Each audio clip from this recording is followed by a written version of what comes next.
Hola, soy Héctor. Y yo soy Juan Eduardo. Siempre hemos sido nerds, pero estamos demasiado desactualizados del mundo ñoño. Así que decidimos llamar a nuestros amigos nerds para que nos pusieran al día en los temas que nos interesan. Y así nació este podcast. Bienvenidos a Quiero Ser Nerd.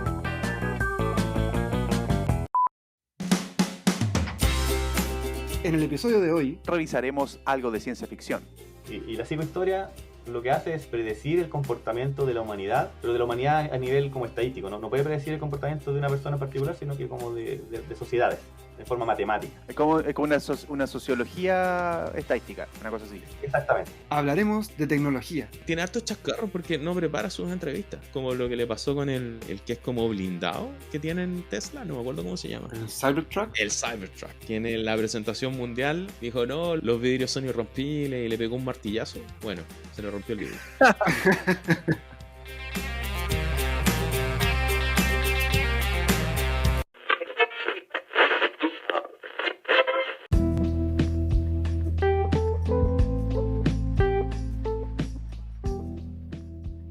¿Cómo estás, Juan Eduardo? ¿Y tú, Héctor, cómo estás? Bien, todo bien, todo bien. Qué bueno, me alegra. Contento porque hay harta noticia en varios planos del mundillo. Bueno, algunas buenas y algunas no tan buenas en realidad, como los retrasos de las películas. Uf, ya estoy aburrido de escuchar retrasos de películas este año. Sí, mira, por ejemplo, hay muchos títulos que hemos comentado que ya se han retrasado antes, incluso como por ejemplo la última de James Bond, Sin Tiempo para Morir, estaba pensada para estrenarse el año 2020, pero se cambió para abril de este año y la acaban de retrasar nuevamente hasta octubre 8 del 2021. Probablemente lo retrasen de nuevo quizás, pero ya más de un año retrasada la película. Y también la película nueva de Uncharted que hemos comentado también con Tom Holland y con Mark Wahlberg, Que está basada en el juego de video. basado en el juego de video exactamente de PlayStation, que es tipo Indiana Jones, como de aventuras, iba a estar para este año, al final se cambió para el mes de febrero del 2022. Así también la secuela de los Cazafantasmas, que es una especie como de secuela reboot, que es Cazafantasmas 3, pero con otros personajes nuevos y un tono un poquito más oscuro, también se iba a estrenar ahora, en la época de verano de Estados Unidos, y se atrasó para noviembre 11 de este año. O sea que las empresas, las productoras todavía no le tienen confianza a estrenar cosas en streaming. No, es Digo, cierto. porque si están constantemente retrasando, Doom también se retrasó, no sé cuánto se va a estrenar ahora. Sí. Está esa discusión y esa pelea entre que la estrenan en cine y la estrenan en streaming. Es que hay dos cosas, ¿eh? Porque primero está la inversión que uno espera recuperar ese dinero, y cuando se grabó Dune, por ejemplo, una super mega producción, se espera como recuperar todo lo que se hacía en cine antes, que hoy día no es posible. Y también está el lado artístico, que uno obviamente piensa estrenar una película con sonido como fue pensado, con una pantalla gigante como fue pensado, y que obviamente quizá el director no quiere que parezca una pantalla pequeña en la casa. También se entiende, pero es que también... Eso decía Nolan. Eso decía Nolan. Sí. Sí. Nolan decía, invertí plata y tiempo y esfuerzo en tener un sonido espectacular para que la gente, para que la gente lo vea en la tele, Claro. en la casa. Entonces, claro, hay un tema. Esas son películas que se grabaron más encima, se produjeron y se pensaron pre-COVID, por lo tanto, no se produjeron con presupuestos más cortos, más pequeños, o con consideraciones para poder para pensar que la podías reproducir en streaming. Sí, pero igual hay que ser un poco realista, porque creo que esto igual tiene para un rato más, y no creo que atrasarlo 6 meses más la película va a cambiar mucho la inversión. Creo que al final quizás el gasto de tratar de hacerlo en cine va a ser una cosa innecesaria, y al final vamos a terminar lo mismo ¿Tú crees que en términos de inversión y recuperación. van a seguir atrasando para este año constantemente? Yo creo que sí, porque aparte de la vacuna, para que te aseguren que tú puedes entrar a una sala de cine y no te va a pasar nada, va a pasar mucho tiempo. No solamente una cosa vacuna, una cosa de confianza. No creo que obliguen a que toda la gente que compre un ticket de cine va a tener la vacuna, entonces también tú no sabes qué va a pasar. Mucha gente no va a ir al cine porque prefiere estar más seguro en la casa. También depende de cómo esté el país, quizás unos países van a tener más avanzado y otros menos el control de vacunas. Yo creo que al final el mundo del cine se ha demorado un poco en volver a como estaba antes. Yo creo que hay que pensar, esta es mi opinión personal, hay que pensar nomás en hacerlo digital, online ahora, y ver qué pasa en 1 o 2 años más. Atrasar la fecha al final es posponer nomás lo inevitable. Claro. Otra que van a retrasar también, se avisó esta última semana, que venía con retrasos y se retrasó aún más, y que va a caer para el 21 de enero del 2022, es la película de Morbius. Recordad que Morbius es uno de los villanos de Spider-Man, por lo tanto esto pertenecería a todo el Marvel Cinematic Universe, Ujú. y es una película bastante esperada porque aparte de ser un villano bien icónico de Spider-Man en particular, el actor que lo representa es Jared Leto, que es un tremendo actor, independiente si a uno le Sí. gustó el Guasón o no, pero es un súper buen actor, ganador de un premio Oscar también, y él esta película hace mucho tiempo que ya está producida, y estuvo constantemente en retrasos, y bueno, ahora avisaron que se viene también para el próximo año, 2022. O sea, recién iniciando este año, nos avisan que ya hay retrasos para un año más. Partimos bien, sí. Pero igual hay noticias buenas del mundo del cine y la televisión. Porque, bueno, no tanto del cine, sino de televisión. Porque, por ejemplo, ¿te acuerdas que hablamos de que habían dado luz verde a la serie de Obi-Wan de Star Wars en Disney Plus? Sí. Que saldría en teoría a fin de año. Sí, que fue una de las Bueno. cosas que se presentó en el Disney Investor Day. Claro. Bueno, ya están filmando. Y el regreso de Ewan McGregor como el personaje de Obi-Wan, que todos conocemos. Y se acaba de confirmar que Liam Neeson, que aparece en la primera película de Star Wars, La amenaza fantasma, que era el mentor de Obi-Wan, que se llamaba Qui-Gon Jinn, ese actor fue llamado, ya está confirmado que fue llamado al set para grabar. Así que no se sabe bien cómo va a aparecer, si va a ser un flashback o va a ser como esto, fantasma de la fuerza, algo así, pero ya sabemos que Liam Neeson va a aparecer, lo cual es muy agradable porque a todos los fanáticos de Star Wars le encanta, también a mí, obviamente, el personaje de Liam Neeson, una cosa que extrañamos mucho. Aparte que Liam Neeson es muy bacán. Liam Neeson, el de Taken, Muy buen actor, sí. mató a medio Europa en busca de su hija. Pero también fue el de la lista de Schindler. Los que no han visto mucho película de acción, un tremendo drama donde hace un personaje increíble. Sí, toda la razón. Oye, ¿se sabe si Obi-Wan va a ser... o sea, ¿en qué época va a estar Obi-Wan? ¿Va a ser desde cuando era joven o va a ser después antes de la 4, digamos, entre la 3 y la 4, donde se recluyó, digamos, en Tatooine, ¿no? Se recluyó en Tatooine. No es nada confirmado, pero en teoría debería ser esa época donde ya se separa de Anakin Skywalker, para no dar mucho spoiler, Ajá. y se recluye en Tatooine. Ah, ya. Por eso no se sabe si Liam Neeson también va a tener... ¿Qué papel juega Liam Neeson en el relato? O sea, Digamos, obviamente el papel de Qui-Gon Jinn, pero no se sabe si es que va a ser recuerdo de su vida, juventud de Obi-Wan, o va a ser... porque puede que sea llamada flashback al pasado de Obi-Wan también cuando era más joven y cuando estaba entrenando, o también puede ser que aparezca Liam Neeson en el presente de la serie, digo, como hablándole como fantasma de la fuerza, no se sabe mucho. Bacán. Sí. Oye, todo esto de los retrasos en el cine y los retrasos en streaming le afectan siempre al cine, bueno, a toda la industria del cine, digamos. Pero hay una parte del cine, de hecho, que no tocamos mucho en este podcast y que tenemos planes de incluir en futuras secciones, que no le afecta tanto, porque hay una parte del cine, bueno, aquí tú sabes más, obviamente, hay una parte del cine que es el cine B de burro, y el cine B está caracterizado por ser un cine comercial, pero de muy bajo presupuesto, Ujú. ¿ya? Es decir, todo el mundo ha visto de repente que hay películas, en general son como películas de terror o de gore o qué sé yo, de ese estilo, donde el presupuesto es súper bajo, y los efectos especiales son malos, las actuaciones son mediocres, digamos, los guiones son bastante simples, etcétera, pero las películas son de culto, porque son películas que rayan, algunas son muy buenas, bien creativas, con historias súper inverosímiles y poco creíbles, digamos, pero son entretenidas, y algunas son películas que son tan quizás absurdas que dan hasta risa. Entonces se ha formado desde siempre, y es parte de todo el mundillo nerd también, las películas que están en esta categoría de cine, en el cine B, de bajo presupuesto. Y hay una que, digamos, esta semana salió una noticia de que va a salir y que me despertó por lo menos a mí un especial interés. Uno, porque sirve a modo de introducción para los que están escuchando de qué significa este cine, y de nuevo, tenemos pensado incluir una sección después para hablar netamente de esto, que por ejemplo, dicho sea de paso, las primeras películas que hizo Peter Jackson, el director del Señor de los Anillos, que hizo Sam Raimi, el director de Spider-Man, y que hicieron varios otros, fueron de cine B, de cine de terror, de cine de zombies. Bajo presupuesto. Pero que lo hicieron con la plata que juntaron durante la semana, y lo hicieron un grupo de amigos. Ellos dirigieron esas películas y ahora son directores internacionales y súper reconocidos. Y de hecho Sam Raimi siguió filmando, después de haber filmado Spider-Man y todos los éxitos que filmó, siguió recordando sus épocas de antaño, por ejemplo, cuando filmaba esta película que es como medio de zombies, que es Evil Dead, que era una película ochentera, bien de bajo presupuesto.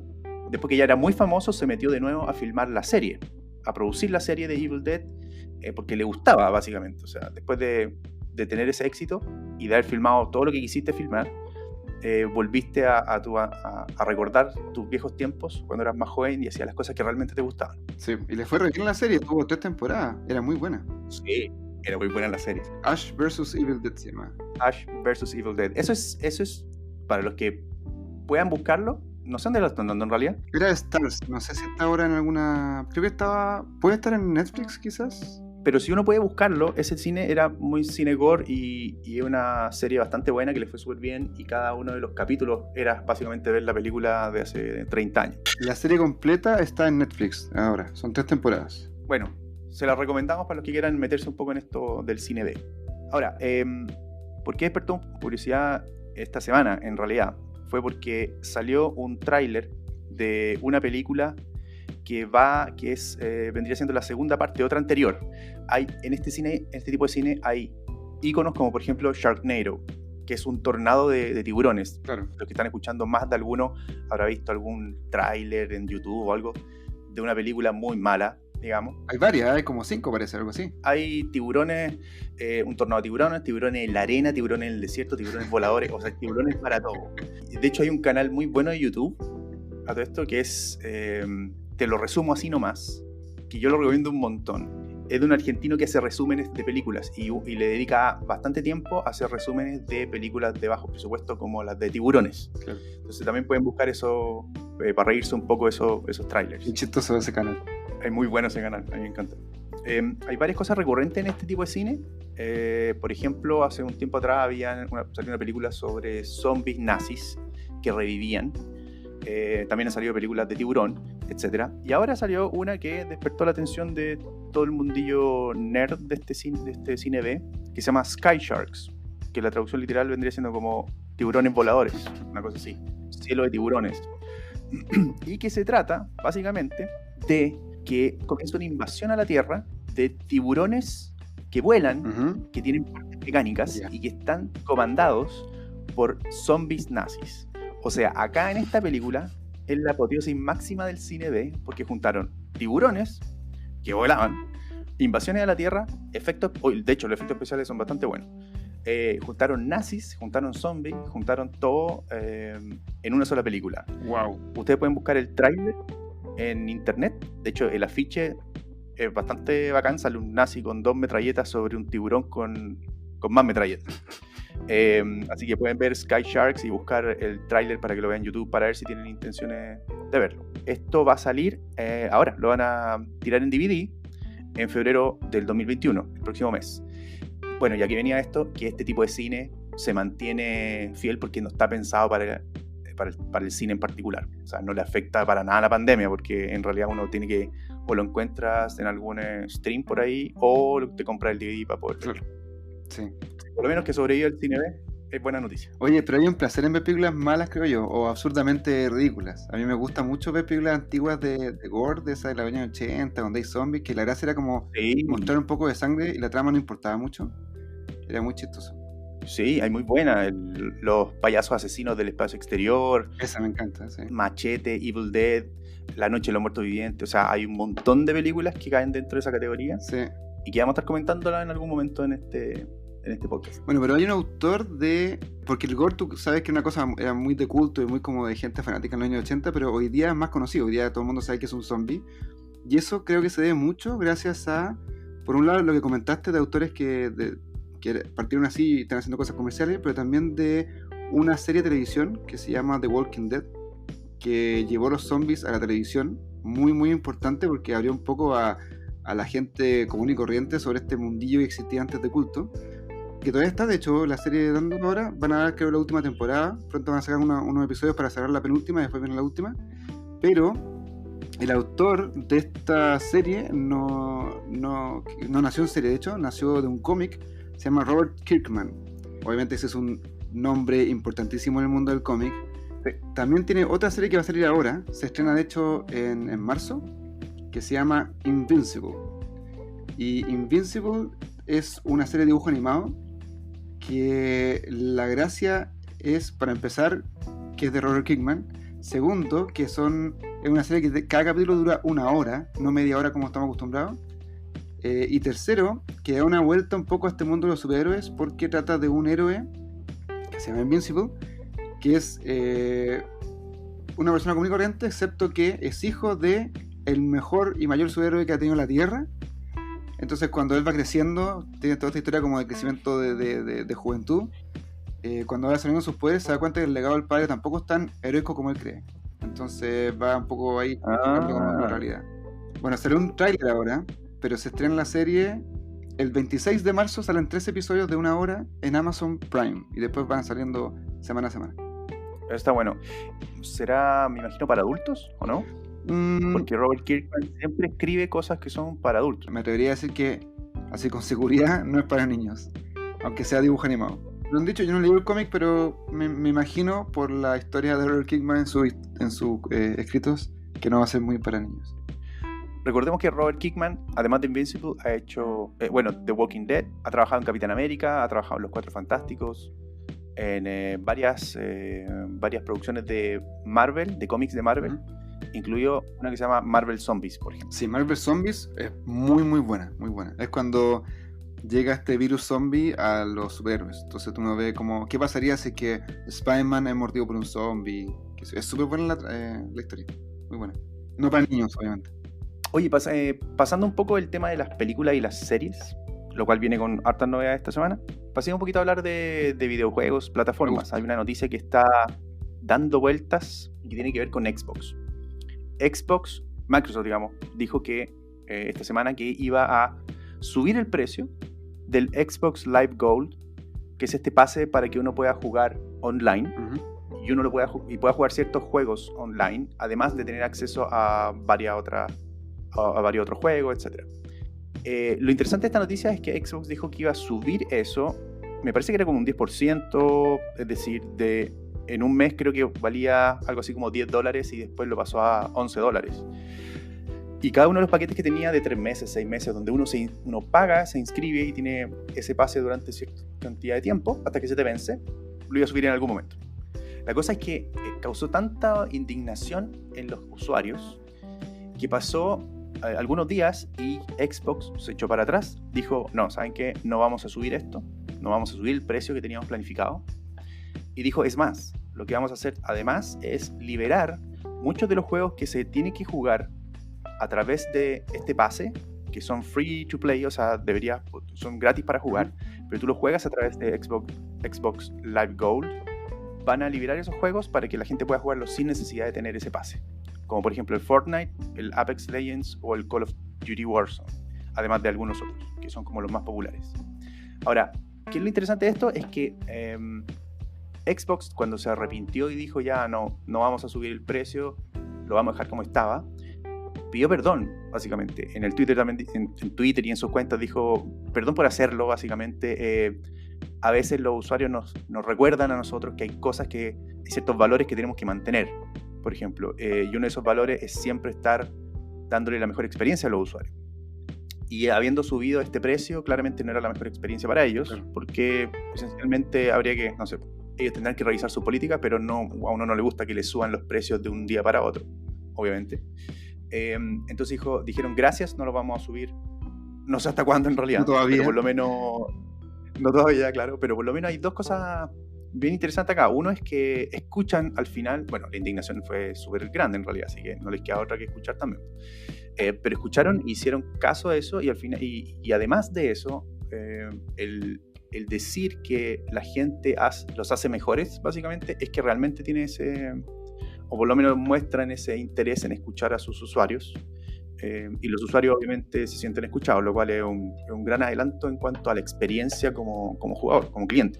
Sí, porque este servicio, que es bien parecido al de PlayStation Plus, que tiene PlayStation, uno lo paga, como dices tú, 3 meses, 1 año, qué sé yo, y trae unos beneficios, son algunos descuentos más baratos, en un juego gratis, pero a partir de esta generación de PlayStation 4, porque Xbox partió un poco antes, PlayStation llegó después, se exige para jugar juegos online. O sea, yo no puedo jugar contigo, aunque los dos tengamos el mismo juego en Play 4, si no pagamos PlayStation Plus. Entonces, se hace necesario hoy en día que casi todo jugar online, casi todo el mundo juega en multiplayer y qué sé yo, y especialmente con pandemia ha estado todo el mundo jugando mucho más.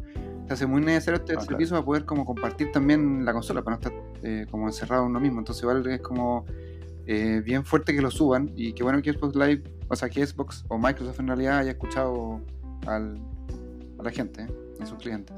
Qué bueno. Y eso quiere decir también que la gente, los consumidores tienen el poder de cambiar las cosas. Tienen en mayor y menor y mayor medida, obviamente en ciertos productos, en ciertas industrias, pero acá claramente hay un poder en cambiar las cosas, y hay varias cosas que están cambiando. Por ejemplo, una cosa que, hablando de esto mismo, una cosa que ha ido cambiando y que lo conversamos en el último capítulo de este podcast, cuando hablamos de Cyberpunk 2077, se nos explicó que era este nuevo juego de video que está disponible para los PC y para las consolas. Resulta que este juego, el Cyberpunk 2077, ha sido uno de los juegos más esperados durante años. Y cuando lo lanzaron, trajo tal cantidad de problemas técnicos en su jugabilidad que causó mucha demanda de los usuarios. O sea, tienen un montón de demandas los programadores, mucha pérdida de confianza, devoluciones del juego, porque no era lo que se esperaba. Por lo menos para los que tenían PlayStation 4 y Xbox One. Bueno, resulta que la empresa Superdata sacó en diciembre un estudio donde revelaba cuáles eran los juegos más exitosos hasta, por lo menos en diciembre, los datos de diciembre, y hasta el día de hoy. Y resulta que Cyberpunk 2077 se convirtió en el lanzamiento más grande de todos los tiempos en la industria. Wow. Con respecto a ingresos digitales y unidades digitales vendidas. Vendieron, hasta ahora, 10.2 millones de unidades. A pesar de todos los problemas técnicos que han tenido, de toda la mala publicidad que han tenido, de todo el arrepentimiento de los ejecutivos, de las devoluciones de los juegos, incluso después que Selene nos contaba que en algún punto Sony lo sacó de la Play Store. Sí. Y aún así siguió vendiendo. Fue tan así que el 80% de los juegos de Cyberpunk están destinados, de las ventas que ha tenido, están destinados para computador, para PC. Y eso hizo que la industria en general de videojuegos de los PC subiera un 40%, casi gracias solamente a Cyberpunk 2077. Entonces, eso indica varias cosas. Eso indica que la industria de los videojuegos, como lo comentamos en uno de los primeros capítulos, crece a pasos gigantes, mucho más grandes y más ahora que la empresa de la música, que la empresa de la industria del cine, que la gente prefiere juegos en general, que las tendencias están cambiando, que son juegos más inmersivos, y que a pesar de esperar años por un juego y que salga con problemas técnicos, la gente todavía está teniendo la confianza suficiente para entender que es un producto que puede tener muchas fallas, pero que constantemente tú confías en que los desarrolladores corrijan esas fallas y que te quede un juego perfecto. ¿Cachai? Claro. Sí, igual muchas de esas ventas incluso tienen que haber sido preventa, porque este juego, como dijo Zenén, estaba hace años anunciado, mucha gente lo había pre-reservado meses antes. Claro, y años antes. Años antes quizás, sí. Wow. Ahora, por ejemplo, otro de los datos que dio esta compañía, Superdata, fue, por ejemplo, los top juegos, voy a nombrar los 5 primeros, top juegos de PC y consola, que más recaudaron en diciembre del 2020, a finales del año. Para PC, el número 5 es Crossfire, número 4 Dungeon Fighter Online, el número 3 es World of Warcraft West, el número 2 es League of Legends y el número 1 es Cyberpunk 2077. Y en cuanto a consolas, el número 5 es Fortnite, el 4 es Grand Theft Auto 5, el 3 es Cyberpunk 2077, el número 2 es NBA 2K21 y el número 1 es Call of Duty Black Ops Cold War. Estos son los juegos que más recaudaron ventas durante diciembre del 2020.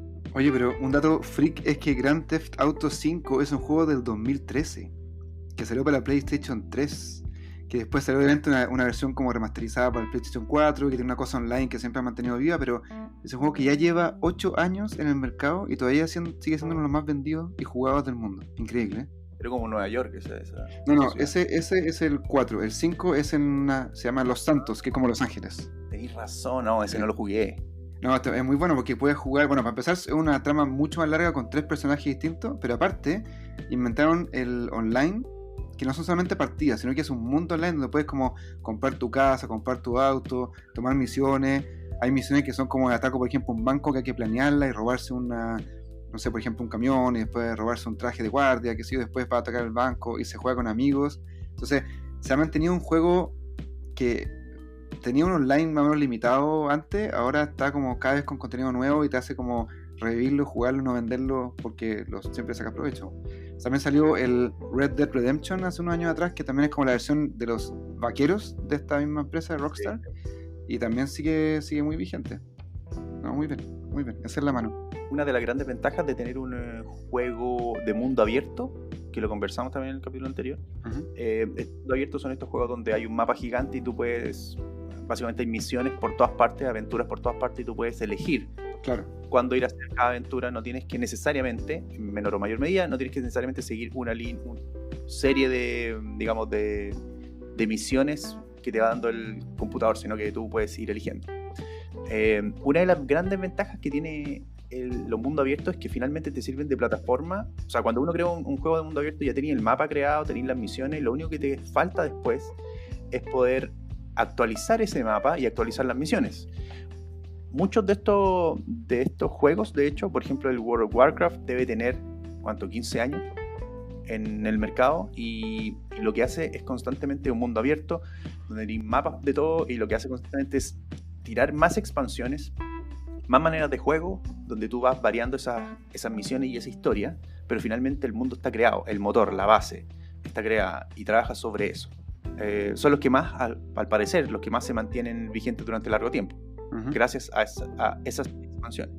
Bueno, manteniendo la tecnología, pero saliendo un poco los videojuegos, vamos a retomar un tema que hablamos en el capítulo 9 de Elon Musk, donde hablamos un poco de OpenAI. ¿Te acuerdas que hablamos con Sebastián sobre la empresa OpenAI, que era de inteligencia artificial, que leía y predecía textos y podía como continuar un texto con el mismo estilo y las palabras más o menos que usaría la persona?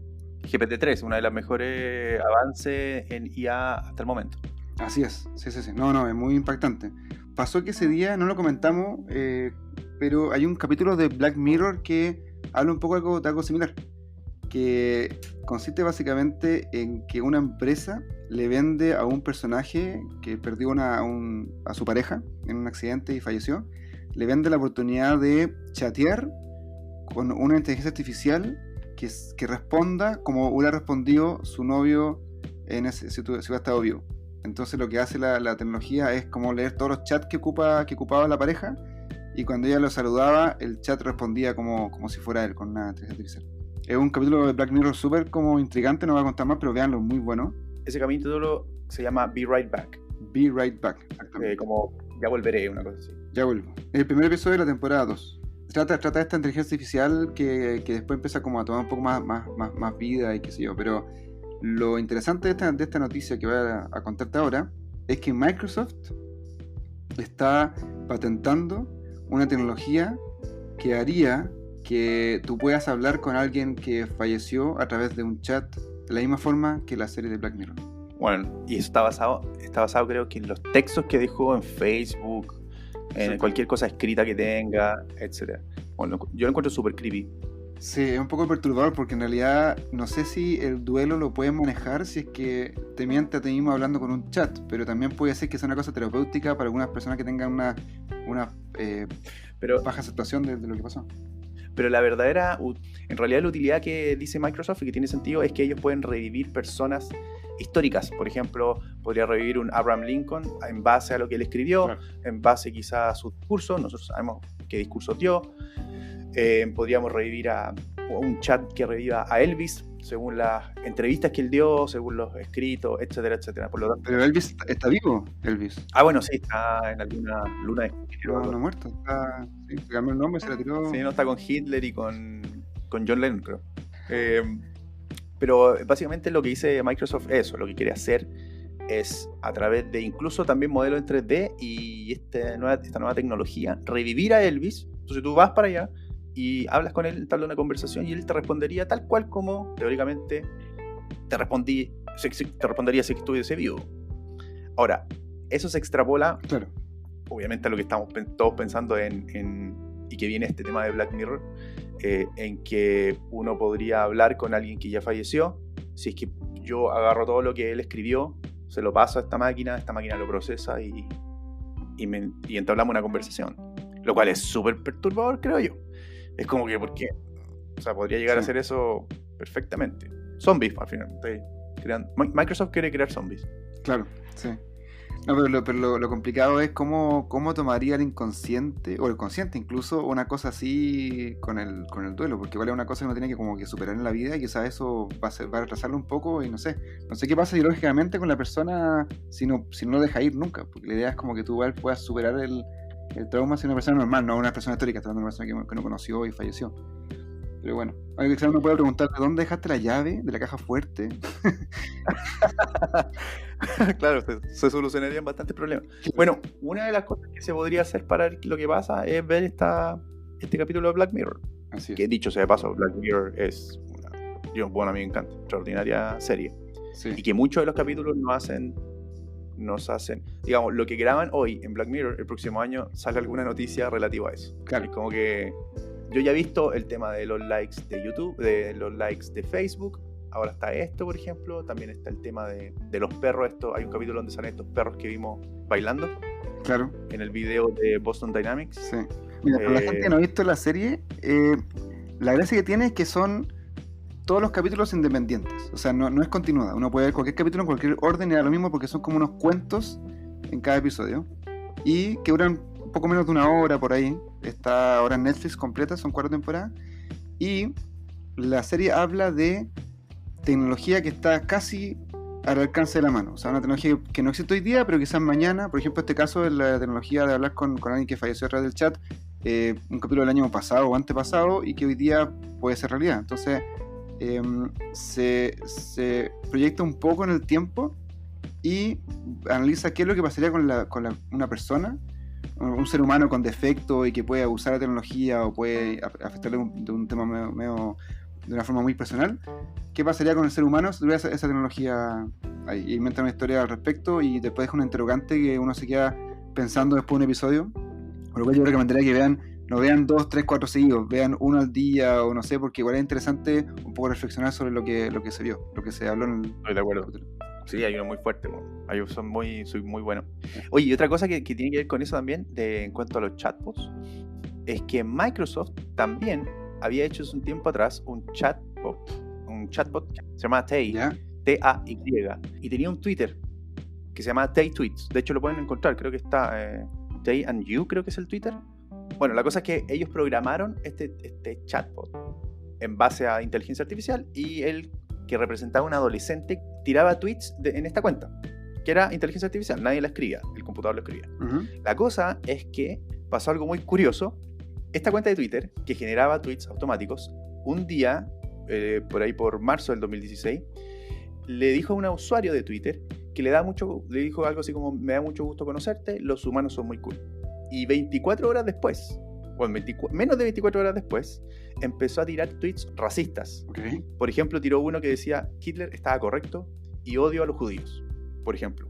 O tiró uno que decía: soy una persona simpática, I'm a nice person. Soy una buena persona, pero odio a todo el mundo.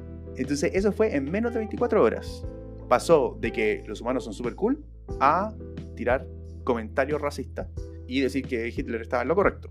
Por lo tanto, lo que hizo Microsoft, obviamente, era botar esa cuenta, la bajó, la puso privada y empezó a revisar qué es lo que estaba pasando. Aquí uno de los mayores peligros que constantemente uno escucha es que la inteligencia artificial finalmente en algún punto se puede salir de las manos y puede crear cosas que uno no puede controlar.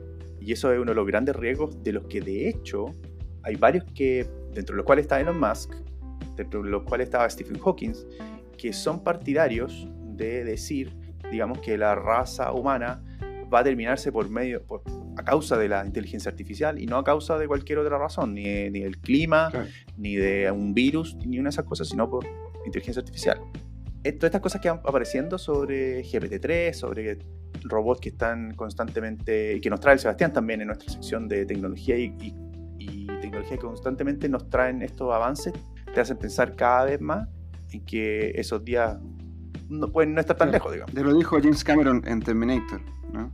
Los robots nos van a terminar matando porque nosotros mismos vamos a crearlos. Bueno, vamos a ver si vivimos un Terminator, ojalá que no. Sí. Ojalá que no. Nos pusimos apocalípticos. Sí. Ya con un virus es suficiente, ya. 2 años de virus ya es suficiente. ¿Para qué más? Bueno, y hablando un poco más también del tema Microsoft, hay una noticia que salió esta semana con Bill Gates. Bill Gates está ya, digamos, no está relacionado enteramente con Microsoft, pero él tiene una fundación y está constantemente viendo avances tecnológicos para la humanidad, lo cual encontró bien bacán.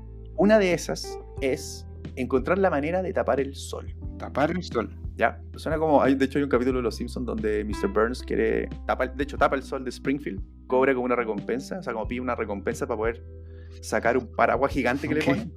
Bueno, esto no se parece tanto a eso, pero lo interesante es que, o de dónde viene esta idea, viene de que en los años 90 hubo un volcán en las Filipinas, en el norte, el volcán Pinatubo, en el norte de las Filipinas, que hizo erupción.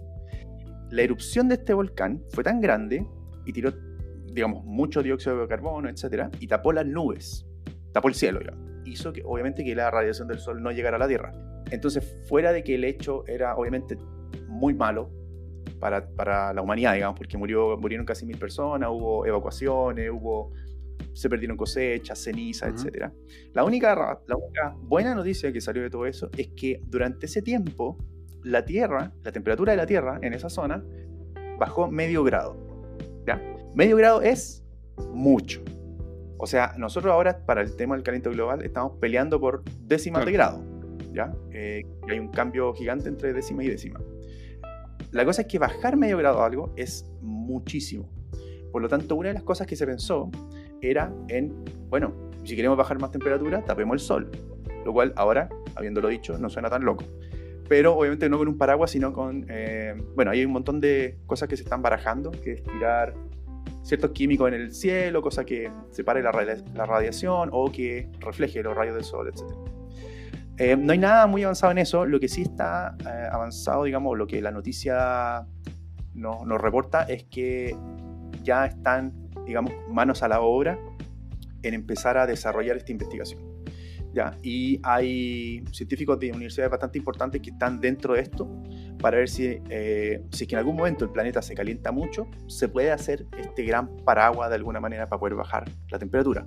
Eso podría provocar también que nosotros en el futuro podríamos, por ejemplo, terraformar más fácilmente otro planeta. Claro, qué interesante. Estamos viendo tiempos bien interesantes nosotros ahora, con experimentos que no podía soñar hace años atrás, hoy día son bastante posibles. Sí, pues vamos a ver en qué termina eso. Ahora, si le erra al cálculo, nos morimos de frío. Si tapamos demasiado. Claro, sí. Después al revés vamos a tener que ver cómo hacemos un hoyo en el paraguas gigante para que pase un poco de eso. No, pero es súper interesante el experimento. Suena un poco descabellado, pero en realidad si es que podemos bajar, o sea, porque ya estamos como en el descuento, ya estamos en el último tiempo de la vida en la Tierra, como que ya no podemos volver al pasado, ya se han desglaciado un montón de glaciares, derretido un montón de glaciares, como que ya no es tan fácil volver al pasado, tenemos que ver qué hacemos de ahora en adelante y si podemos componer un freno o en este caso tratar de avanzar un poquito más hacia atrás en el calentamiento global sería ideal. Eso es lo que todo el mundo está trabajando. Bueno, y también Elon Musk, nuestro inventor favorito, no es inventor, pero nuestro emprendedor favorito, ofreció una donación de $100 millones a la persona que desarrolle la mejor tecnología para capturar emisiones de dióxido de carbono, que es sumamente necesario para muchos proyectos que pueden reducir el efecto del cambio climático.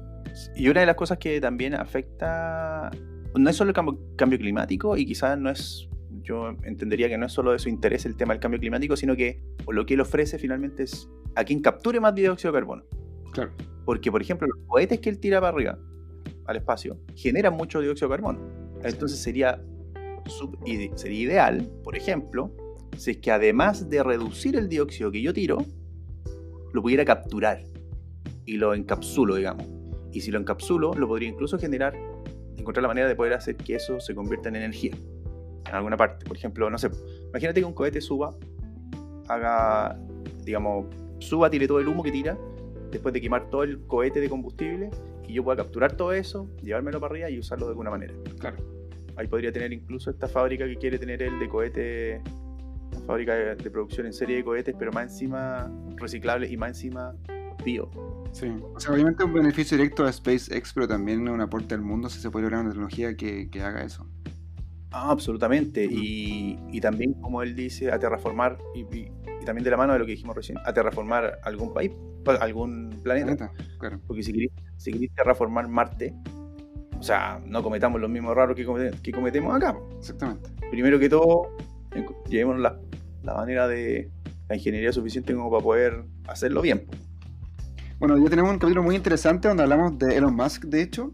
Vamos a seguir su historia y todos sus proyectos que ha desarrollado estos últimos años. Vamos a hablar hoy día específicamente de Tesla y de SolarCity. Y también vamos a hablar de ciencia ficción, que está muy de la mano con esto. Una saga de libros que son un clásico de Isaac Asimov, quizás ustedes no han escuchado hablar, que se llama Fundación. Le recordamos a todos los que nos están escuchando que nos pueden encontrar, escuchar y compartir en Spotify, en Google Podcast, en Apple Podcast o donde quiera que escuchen el podcast. Y además nos pueden encontrar en Instagram en la cuenta @QuieroSerNerdPodcast, donde pueden dejarnos mensajes y también pueden encontrar información complementaria a lo que estamos comentando acá en el podcast. Siempre lanzamos como una cosa entre medio de la semana ayudándonos, por ejemplo, en alguna serie para cómo verla, o quizá alguna noticia complementaria de Elon Musk o algo así. Así que búsquenos ahí y nos pueden seguir. Sigamos con el programa. Vamos.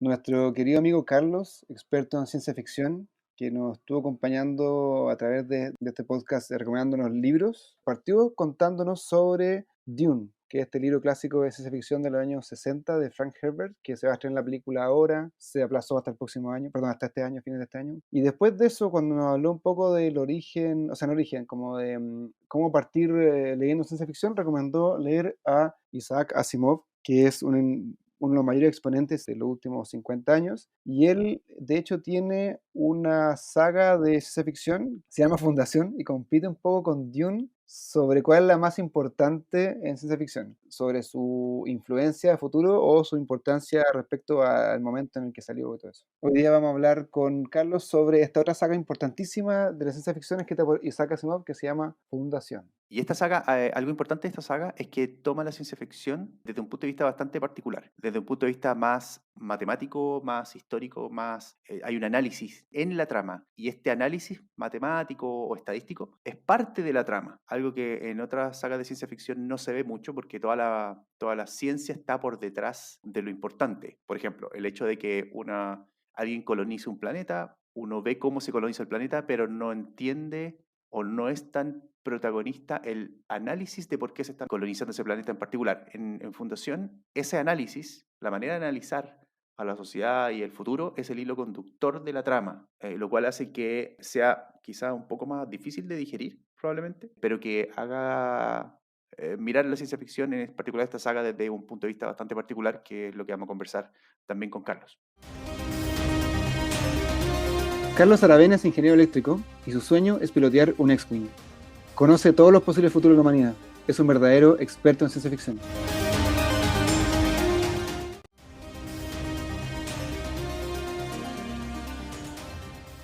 Hola Carlos, ¿cómo estás ahí? Hola Juan Lalo, hola Héctor, bien, gusto estar acá de vuelta. Bienvenido de vuelta al podcast. Sí, no, gracias por la invitación nuevamente. Oye, Carlos, mira, la primera vez que nos juntamos hablamos de Dune, ¿cierto? Que este es un clásico de ciencia ficción, un libro del año 65, 66 creo, de Frank Herbert, que dejó la embarrada y todo.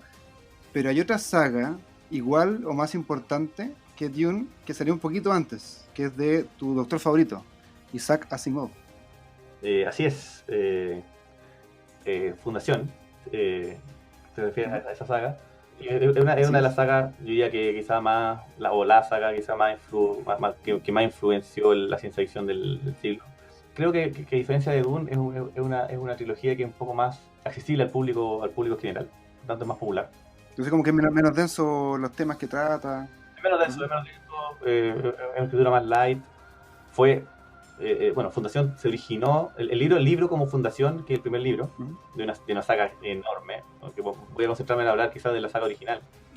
El primer libro fue lanzado como tal el año 50, el 51, pero el libro es una recopilación de relatos que Asimov publicó en los años 40. Eso pasa mucho en esa época, que Mm. publicaban como hartos capítulos en revistas y después las juntaban en un libro. Exactamente, en ese tiempo la ciencia ficción en particular, que es como en la época de los 40, de los 50, se denomina como la edad de oro de la ciencia ficción. Se estilaba mucho que se publicaban los relatos de los autores nuevos y de los autores incluso consagrados en revistas, y eran relatos semanales o incluso a veces cuentos cortos. Y la revista era como el principal modo de consumir ciencia ficción, no tanto el libro. Y ya si una saga había sido muy popular o el autor quería expandir esa idea, se generaba un libro asociado que eran muchas veces, como en el caso de Fundación, era una recopilación un poco adaptada de los cuentos que habían salido en la revista. Cuando escribía los cuentos en la revista, ¿eran unos cuentos que estaban todos bajo el paraguas, digamos, de Fundación? ¿O eran cuentos que en algún momento él tuvo que unir, entre comillas, forzadamente uno con otro, digamos? ¿Cómo se estilaba en general en la época? Muchos autores lo usaban para experimentar la idea también. Generalmente mandaban un cuento con alguna historia autocontenida que podía dejar cierto final abierto, pero que estaba autocontenida. Y recibían ahí la respuesta de los lectores y seguían la historia en un cuento similar. En el caso de Asimov son historias Como un tráiler. no te queda una historia así como con puntos suspensivos que vaya a seguir después. Aunque eso dependía muchas veces también de los editores. Los editores, hay unos cuentos de Asimov que se llaman La Edad de Oro, una recopilación de historias, en que él es una recopilación de los primeros relatos de Asimov cuando él fue escritor. Y van siendo comentados por él. Por ejemplo, este cuento lo presenté a un editor y me lo rechazó, dijo que era muy malo. Es muy entretenido para los fanáticos de Asimov eso. Y ahí cuenta como que muchas veces ellos escribían un cuento y el editor se los cambiaba completamente, o le hacía redacciones, o lo dividía en dos. Entonces no era tan no había un estándar de cómo se publicaban, pero en el caso de los de Asimov, que fueron publicados en una de las revistas más importantes de ciencia ficción, sí, estos cuentos están en el alero de una historia común, que es la historia de la Fundación. Tiene sentido solo si se leen en secuencia y bajo esa premisa. Siendo que fueron publicados solo el primer libro fue publicado con varios cuentos, entre 2 o 3 años se demoraron en publicar todo. Entonces hay que entender que por lo tanto yo creo que es un libro más fácil de leer también que Dune, porque Dune es un libro larguísimo, que dura lo que dura el libro, la trama. Acá son cuentos, uno puede descansar. Claro, uno puede ir parando. Claro. Y en el capítulo pasado hablamos también de autores de ciencia ficción, y hablamos en particular de Asimov, que tenía como 2 estilos o 2 temas que escribía harto. Uno era el tema espacial y otro era el tema de robótica en particular. ¿A qué corresponde esta saga de Fundación? ¿Y de qué se trata? Sí, una muy buena pregunta. Te felicito por las buenas preguntas. Gracias. Es una Fundación, está compuesto por 3 trilogías. La saga de la Fundación es una saga larguísima que hizo Asimov, que en verdad no lo pensó, en mi impresión, no lo pensó como una saga originalmente planificada desde el inicio. Tan larga es. Tan larga y tan unida. Son 3 trilogías, siendo la última trilogía en cuanto a trama, especialmente en trama, la primera que escribió. Él partió con la trilogía que se llama la trilogía de la Fundación, que es el final de la historia. Son trilogías que no son tan acopladas necesariamente. Él como que al final las unió todas, pero no son tan acopladas. Yo creo que originalmente la idea era no acoplar, que no fueran acopladas necesariamente. Yo creo que le surgió esta idea de juntar esta historia a medida que la fue escribiendo. Y por tanto, para responder tu pregunta, la trilogía de la Fundación en sí, que es la última parte de esta saga, correspondería como a la historia de una trama de humanos en el espacio, sin robots, más que cuento de robots. La trama de la Fundación es una trama clásica de humanidad expandida por el universo, y ahí hay trama con respecto a eso, pero no es de los robots ni las 3 leyes, la saga principal. ¿De qué trata la Fundación?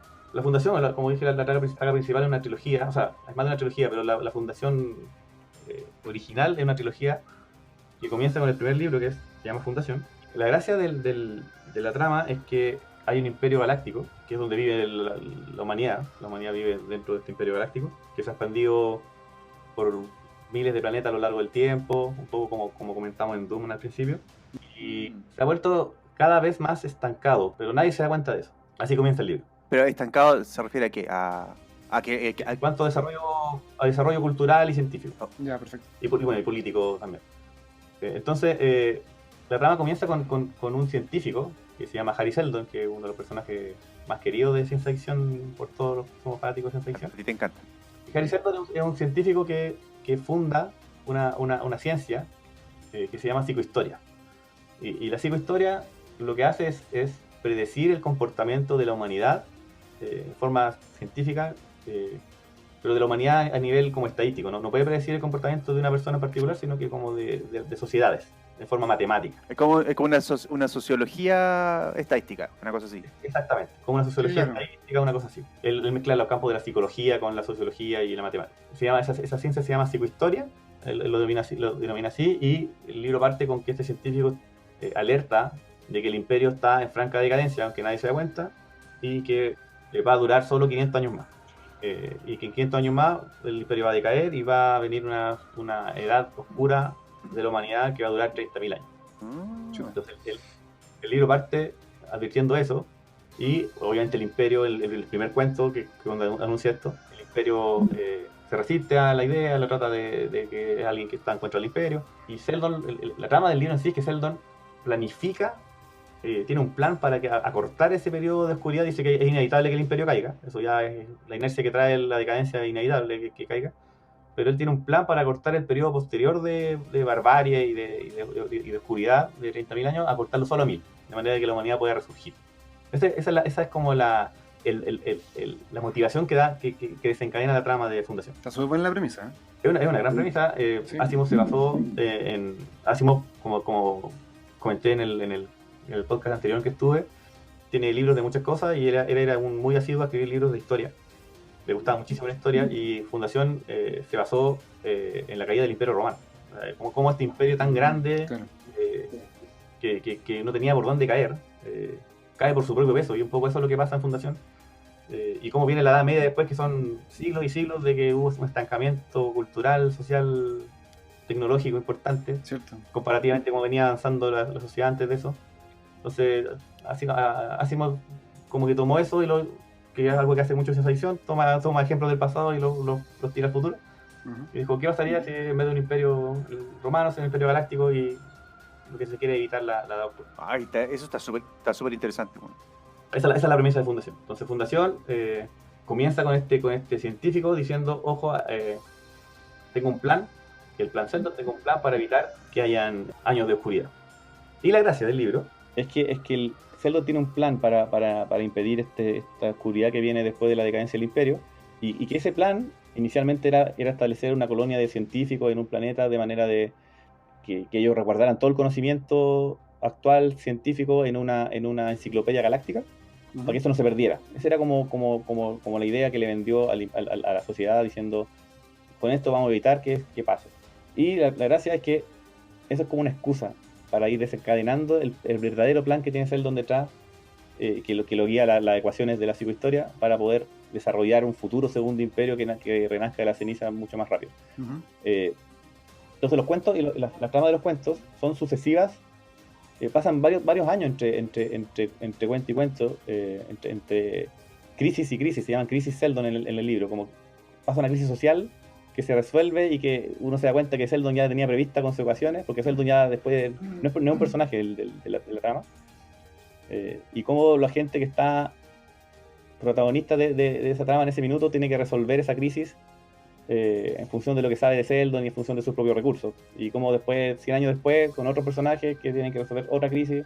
O sea, Seldon es una especie como de profeta que dejó unas cosas escritas, y cada cuento va tomando esas cosas que van Claro. pasando en el futuro. Claro, Mira, exactamente. Porque una mira. de las gracias de la psicohistoria, y es secreto, una de las gracias de la psicohistoria es que la regla es que es una ciencia que permite predecir el comportamiento de la sociedad en forma estadística, pero siempre y cuando la sociedad no sepa que la están midiendo, digamos, que la están prediciendo, porque que no es autoconsciente. si es autoconsciente de la predicción, cambia la predicción, no podéis Claro. como predecir. Entonces, O sea, es como un Nostradamus, así entre comillas, como que cada cierto es como tiempo. una trama, pero que deja un plan como oculto, que se desarrolla y lo va como entre... Cuando hay una crisis, es como que en el libro sale como un holograma, Abre dice, este "Oye, sobre cuando pase esto en tal año", una cosa así. Claro, exactamente, algo así. Así dice, hoy, por ejemplo, están con algún problema, no sé, están pasando del imperialismo al mercantilismo, por decir algo, de ese tipo de...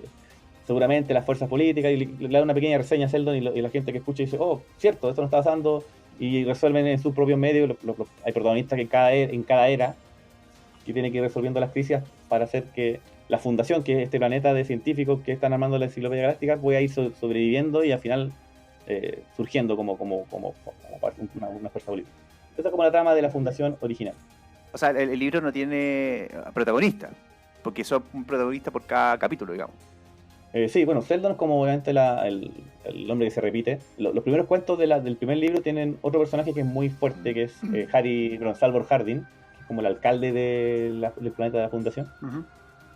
También que él se repite en varios cuentos, y uno de los personajes también como fuertes de la historia. Aquí estamos hablando del primer libro.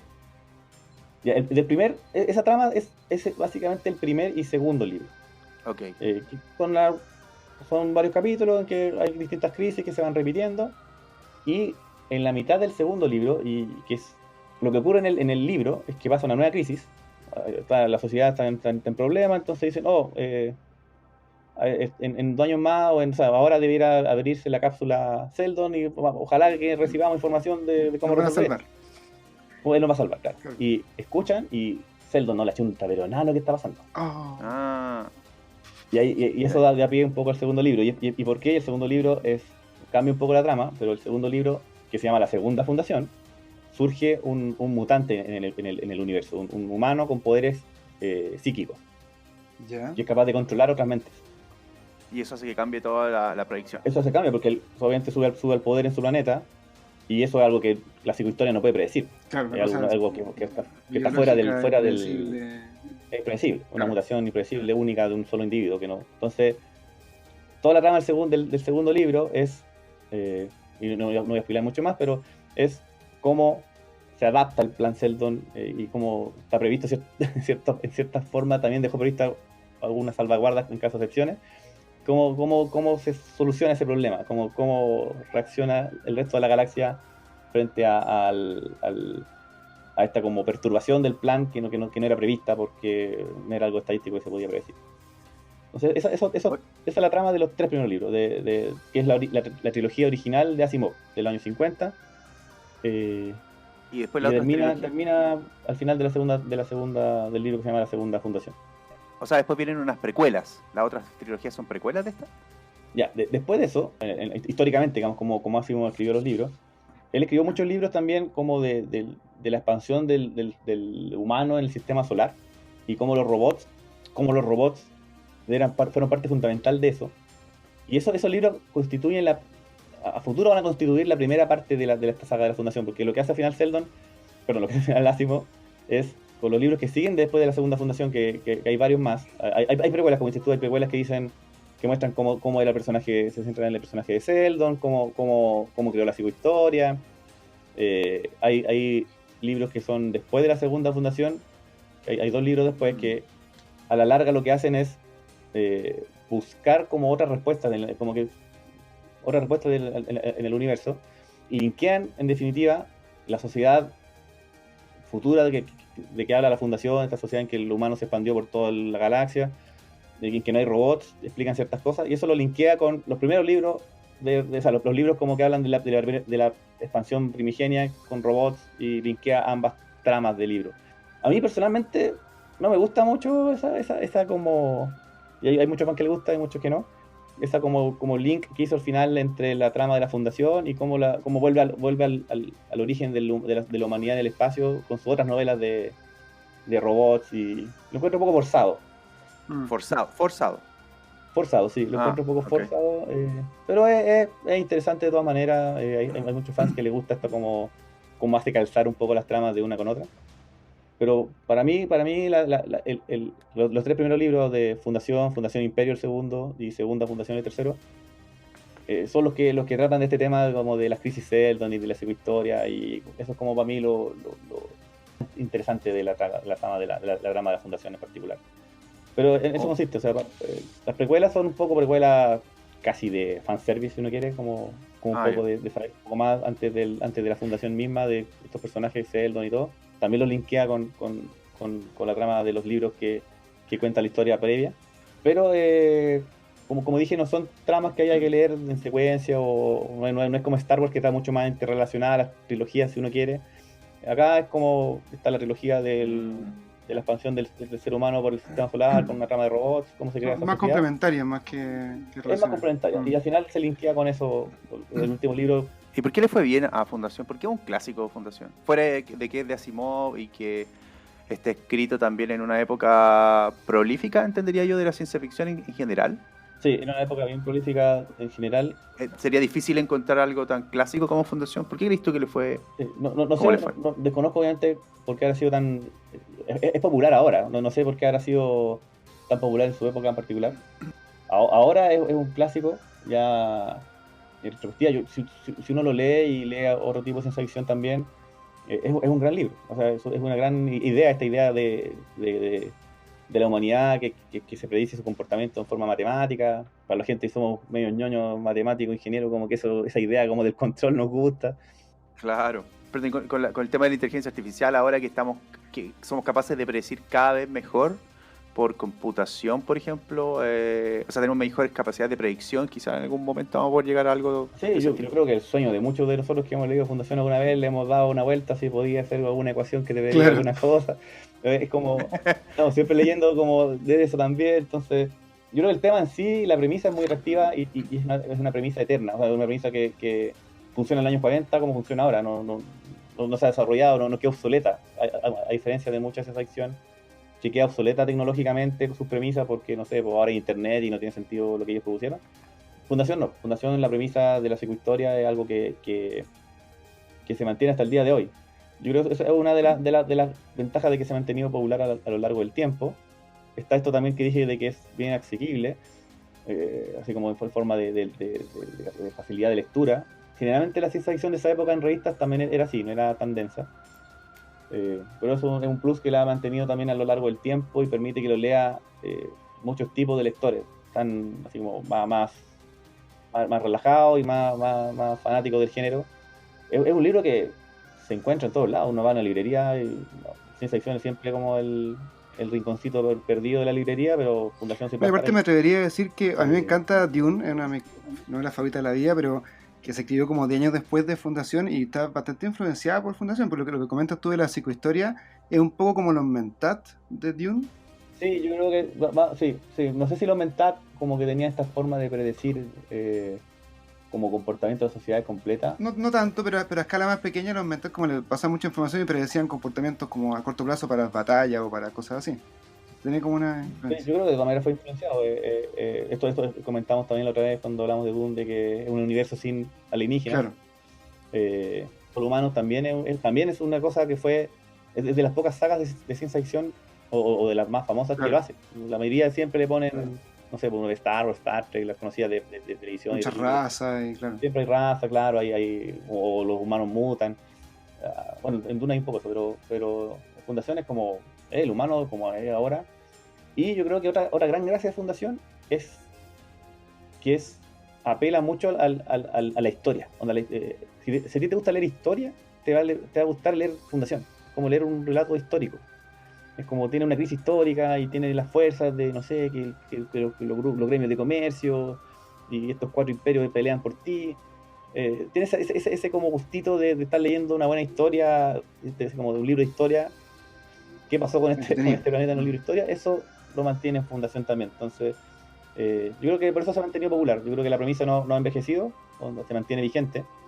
Tiene este componente como basado en la historia real, incluso humana, pasado al futuro. Muchos de los cuentos son directa casi como copia de conflictos humanos reales que pasaron.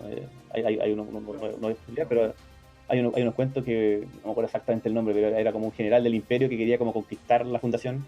El imperio todavía se mantenía más débil, pero se mantenía. Y el nombre del general era como un nombre sacado de un general romano que tiene la misma historia en la vida real que en Fundación. O sea, le pasa lo mismo a la larga. Perfecto. Mira, eso está interesante. y no es muy largo, que es otra gran gracia también, yo creo que sea popular. Onda, el libro son 5 cuentos que se leen rapidito, uno se engancha el tiro y quiere leer los otros 2 libros de una. ¿Por qué no han hecho película, weón, o serie? O yo, no, yo por lo menos no es porque tenemos películas y series de Dune, tenemos películas y series de Star Wars o de muchas películas, de muchos temas de ciencia ficción. ¿Por qué acá no? Hasta el capítulo pasado hablamos de La Tierra Errante. Había un escritor chino que había hecho, que estaba de moda o había ganado hartos premios últimamente, había hecho un libro que se llama La Tierra Errante, que ya hay una película en Netflix que salió el año pasado, creo. ¿Por qué no se ha hecho nada de Fundación? Bueno, se va a hacer en Apple Muy buena pregunta, Pero, porque se hace. Sí. ¿Se va a hacer? Muy bien. ¿Cuándo se va a hacer? el próximo año, creo que está previsto el estreno, ahora con el COVID no sé si todo eso se mantiene, pero hay una serie de televisión de Apple, si no me equivoco, Apple TV. Sí, es de Apple TV, sí. Sí, basada en Fundación. Hay un tráiler, yo lo vi, no me dio así como buena espina, como si me dio cuando vi Dune. Hay que ver cómo la adaptan. Yo creo que es muy difícil de adaptar. La trilogía original es muy difícil de adaptar. ¿En qué sentido? En el sentido de, como son cuentos individuales en que los personajes cambian, no hay como una forma, supongo yo, fácil, bueno, para los más expertos en eso, pero de escribir un guión que enganche a lo largo de una temporada o más temporada porque los personajes van cambiando. Sí, yo creo que Tendría que ser muy episódico, como hay pocas series de televisión. sería como que sean así. entre comillas como un Black Mirror, así como que las historias no son, tienen cierto paraguas, están dentro de cierto contexto, pero no son contiguas unas con otras necesariamente. Sí, Claro. hay una serie que yo creo que podría ser un ejemplo de cómo podría ser contada, que es Taken, de HBO, no sé si la vieron alguna vez. Otra serie ñoña sci-fi, Taken, ¿no? que habla como de los ovnis, de las abducciones, no sé si la han visto. No, podría hablar en algún momento. Sí. No la recomiendo, conozco. muy buena. Mira. En Taken como que parte el capítulo 1 con estos ovnis que caen con la típica abducción del platillo que cayó en Estados Unidos, que todo el mundo habla del Área 51. Ujú. Y esa historia está contada en varios capítulos, en que 2 o 3 capítulos hablan de los mismos personajes, pero después se ve un salto, porque es como que habla de 3 generaciones de 2 familias distintas. Entonces yo creo que algo así tendría que ser, como hablar 2 capítulos de cuento 1, después te pegáis un salto 50 años más y cambiaste los personajes, pero quizás hacer el nexo que era el hijo de, para que mantenga cierta Coherencia. Claro. continuidad, yo creo que es difícil de contar la historia original. Lo que es interesante y por lo que me dio la impresión que es lo que mostraron en Apple TV, que tampoco sé si lo van a expandir al resto de la trama, es como quizá la saga de Sheldon. Como que hay harta acción, hay harta como intriga en cómo Sheldon mantiene la psicohistoria oculta del imperio y trata de desarrollarla. Ok. Un poco las precuelas son más lineales y más, yo creo, desarrollables que hasta quizá el cuento 1 de la Fundación, que lo que viene después. Lo que viene después, como digo yo, es como es más histórico, es como si quisiera hacer, no sé, Pero una película del Imperio Romano. Sí, es como hacer una serie, claro, de los romanos, de Francia, cómo evolucionó de la Edad Media. Claro. Lo voy a novelar, pero es como difícil hacerlo muy no documental, no sé. Igual la serie de Apple TV está como el showrunner que le llaman, como que dirige el proyecto, es David Goyer, que es guionista de Blade, de Man of Steel también, hizo la última Terminator, creo que fue como que muy de acción y aventura él, más que de historia y drama. Viendo el trailer como que me dio la impresión que no era como algo tan... a mí me dio la impresión de que era como más la historia como de Sheldon, la precuela, hasta la fundación misma, quizás los primeros cuentos. Claro. Porque, claro, no, es difícil de adaptar porque son, como dije, muy episódicos los relatos. Quizás los relatos más largos se pueden dividir en 2 episodios. Yo lo filmaría así, digamos, un episodio por cada conflicto y que cambie los personajes completamente. Pero no claro, como los cuentos de la novela, básicamente. Como el cuento de la novela, sí. Pero claro, no sé si será muy comercial hacerlo así o no. Yo creo que esa es la principal razón, porque tiene acción también, o sea, la Fundación tiene, dentro de los conflictos hay guerra, hay naves también que van a pelear, hay un poco de intriga, así como diplomática, hay cosas detectivescas. La segunda Fundación es un libro cambia un poco el foco de la segunda Fundación, es menos histórico, como dije, pero es más como un viaje de un grupo tratando de resolver un problema. El segundo libro es mucho más entretenido, la segunda Fundación se podría filmar, es mucho más entretenida que el resto, pero costaría contar esa historia sin contar un poco de background de lo que pasa antes. Claro. Oye, Carlos, antes de despedirnos y cerrar el tema, voy a hacer una pequeña aclaración para la gente que esté buscando los libros, que el que tú llamas, claro, Segunda Fundación es el tercer libro en realidad. Es Fundación, Fundación Imperio y Segunda Fundación. ¿No? Esos son nuestros libros. Sí, Fundación Que no se Imperio, confundan. Segunda Fundación es el tercero. el tercero. Y es porque, claro, no es porque venga segundo en la trilogía, sino que porque hay dos fundaciones. Es lo único que Está el cambio que tú dijiste, que la adaptación. Como tú es dices. lo único que voy a decir. Hay una segunda fundación. Ya, pues Carlos, oye, de verdad muchas gracias por esta recomendación. Esperemos que la gente se motive a leer. Si este es más fácil de leer porque es más cortito y más agradable para la gente que está introduciéndose a la ciencia ficción, buenísima recomendación. Sí, bueno, Ah, sí, como dije, un la clásico. saga es gigante. Quizás más adelante podemos hablar de la otra saga que inicial, que yo no he leído todos los libros, de la de expansión de los robots, pero muy interesante igual. Pero la fundación es algo que yo siempre recomiendo, lo hablamos en un capítulo anterior. Si alguien va a partir leyendo ciencia ficción, la fundación es un muy buen punto de partida, como para que alguien que piensa que sci-fi es solo Star Wars. Yo soy fan de Star Wars, por si acaso, como quedó claro en el capítulo que Mandalorian. De Mandalorian, sí. Pero es como lo que todos tienen en mente siempre cuando hablamos de eso, de ciencia ficción. La fundación es un buen punto de partida para que vean que hay otras cosas que leer de eso. Y es fácil de leer, es fácil de conseguir, está en todos lados. No es un libro caro de comprar, es muy antiguo. Así que si quieren leer ciencia ficción, Fundación es un gran punto de partida y lo va a meter dentro de lo que es la lectura de Asimov, que es un grande de la ciencia ficción, de los más prolíficos autores lejos. Así que Ya, pues, Carlos. Buenísimo. un gusto haber estado de nuevo hablando con ustedes y Igualmente, pues Carlos, como Un siempre. gusto igual. suerte con el podcast. Por lo que sé, está cada vez más exitoso, más escuchado, así que mis felicitaciones, yo creo que lo están haciendo muy bien. Es nuestro tanto como tuyo, Carlos, así que muchas gracias. Sí, por el No, equipo, el gracias. equipo. Ya, Sí, Carlito, un igual abrazo todo. grande. Ya, un abrazo, Carlos, que estés bien. Ok, chao, chao. Cuídate.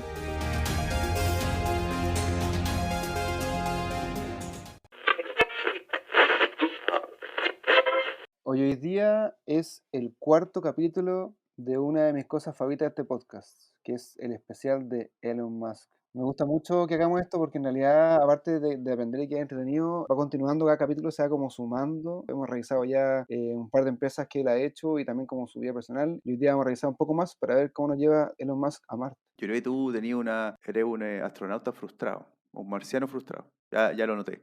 Porque de partida este es uno de tus temas favoritos, Elon Musk. Porque si Elon Musk estuviera apuntando, digamos, para vivir bajo el agua, no te interesaría tanto, porque tú sabes que él está apuntando para vivir en Marte. Aparte de eso, te leíste un libro sobre colonizar Marte.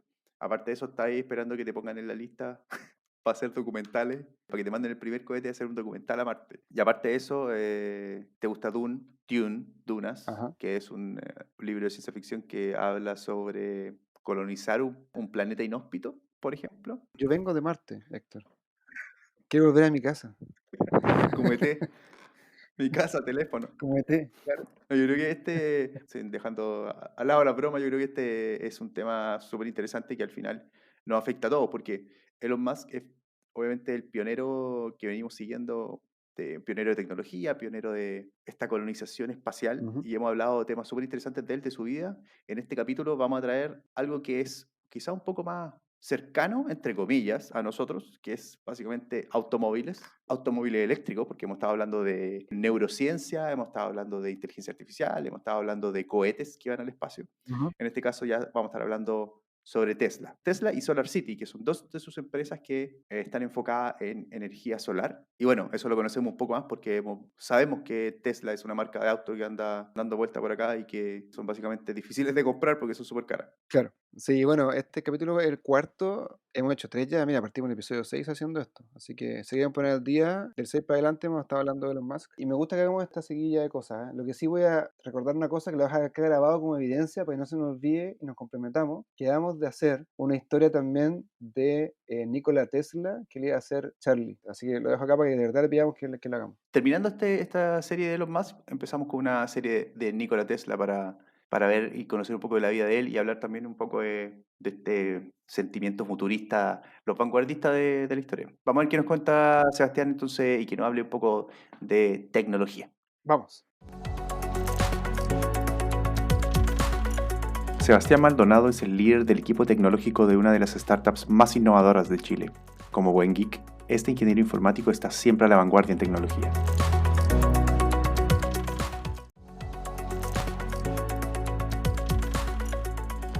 Hola Sebastián, ¿cómo estás? Hola, Juan Lalo, ¿cómo andan? Bien, ¿todo bien por acá? Todo bien, gracias. Oye, hoy día viene una de mis secciones favoritas del podcast, que es la vida y obra de Elon Musk. Estupendo. Vamos con la cuarta parte, parece ya, de Elon Musk. Cuarta parte ya. Sí. Buenísimo. Es que hay mucho que pelarlo. Debería poner la cuarta parte de Rumbo a Marte. Claro. El camino a Marte de llamarse esta serie. Oye, en todo Así caso, porque ahora van a empezar a cachar que se empiezan como a unir otras piezas de todas las cosas que tienen Elon Musk puestas como en el tablero, digamos. Las distintas empresas, las distintas tecnologías que está desarrollando. Y se ve claramente que todo es camino a Marte. Ya, entonces por lo mismo, hagamos un pequeño resumen de qué hemos hablado hasta ahora de Elon Musk. ¿Te parece? Dale.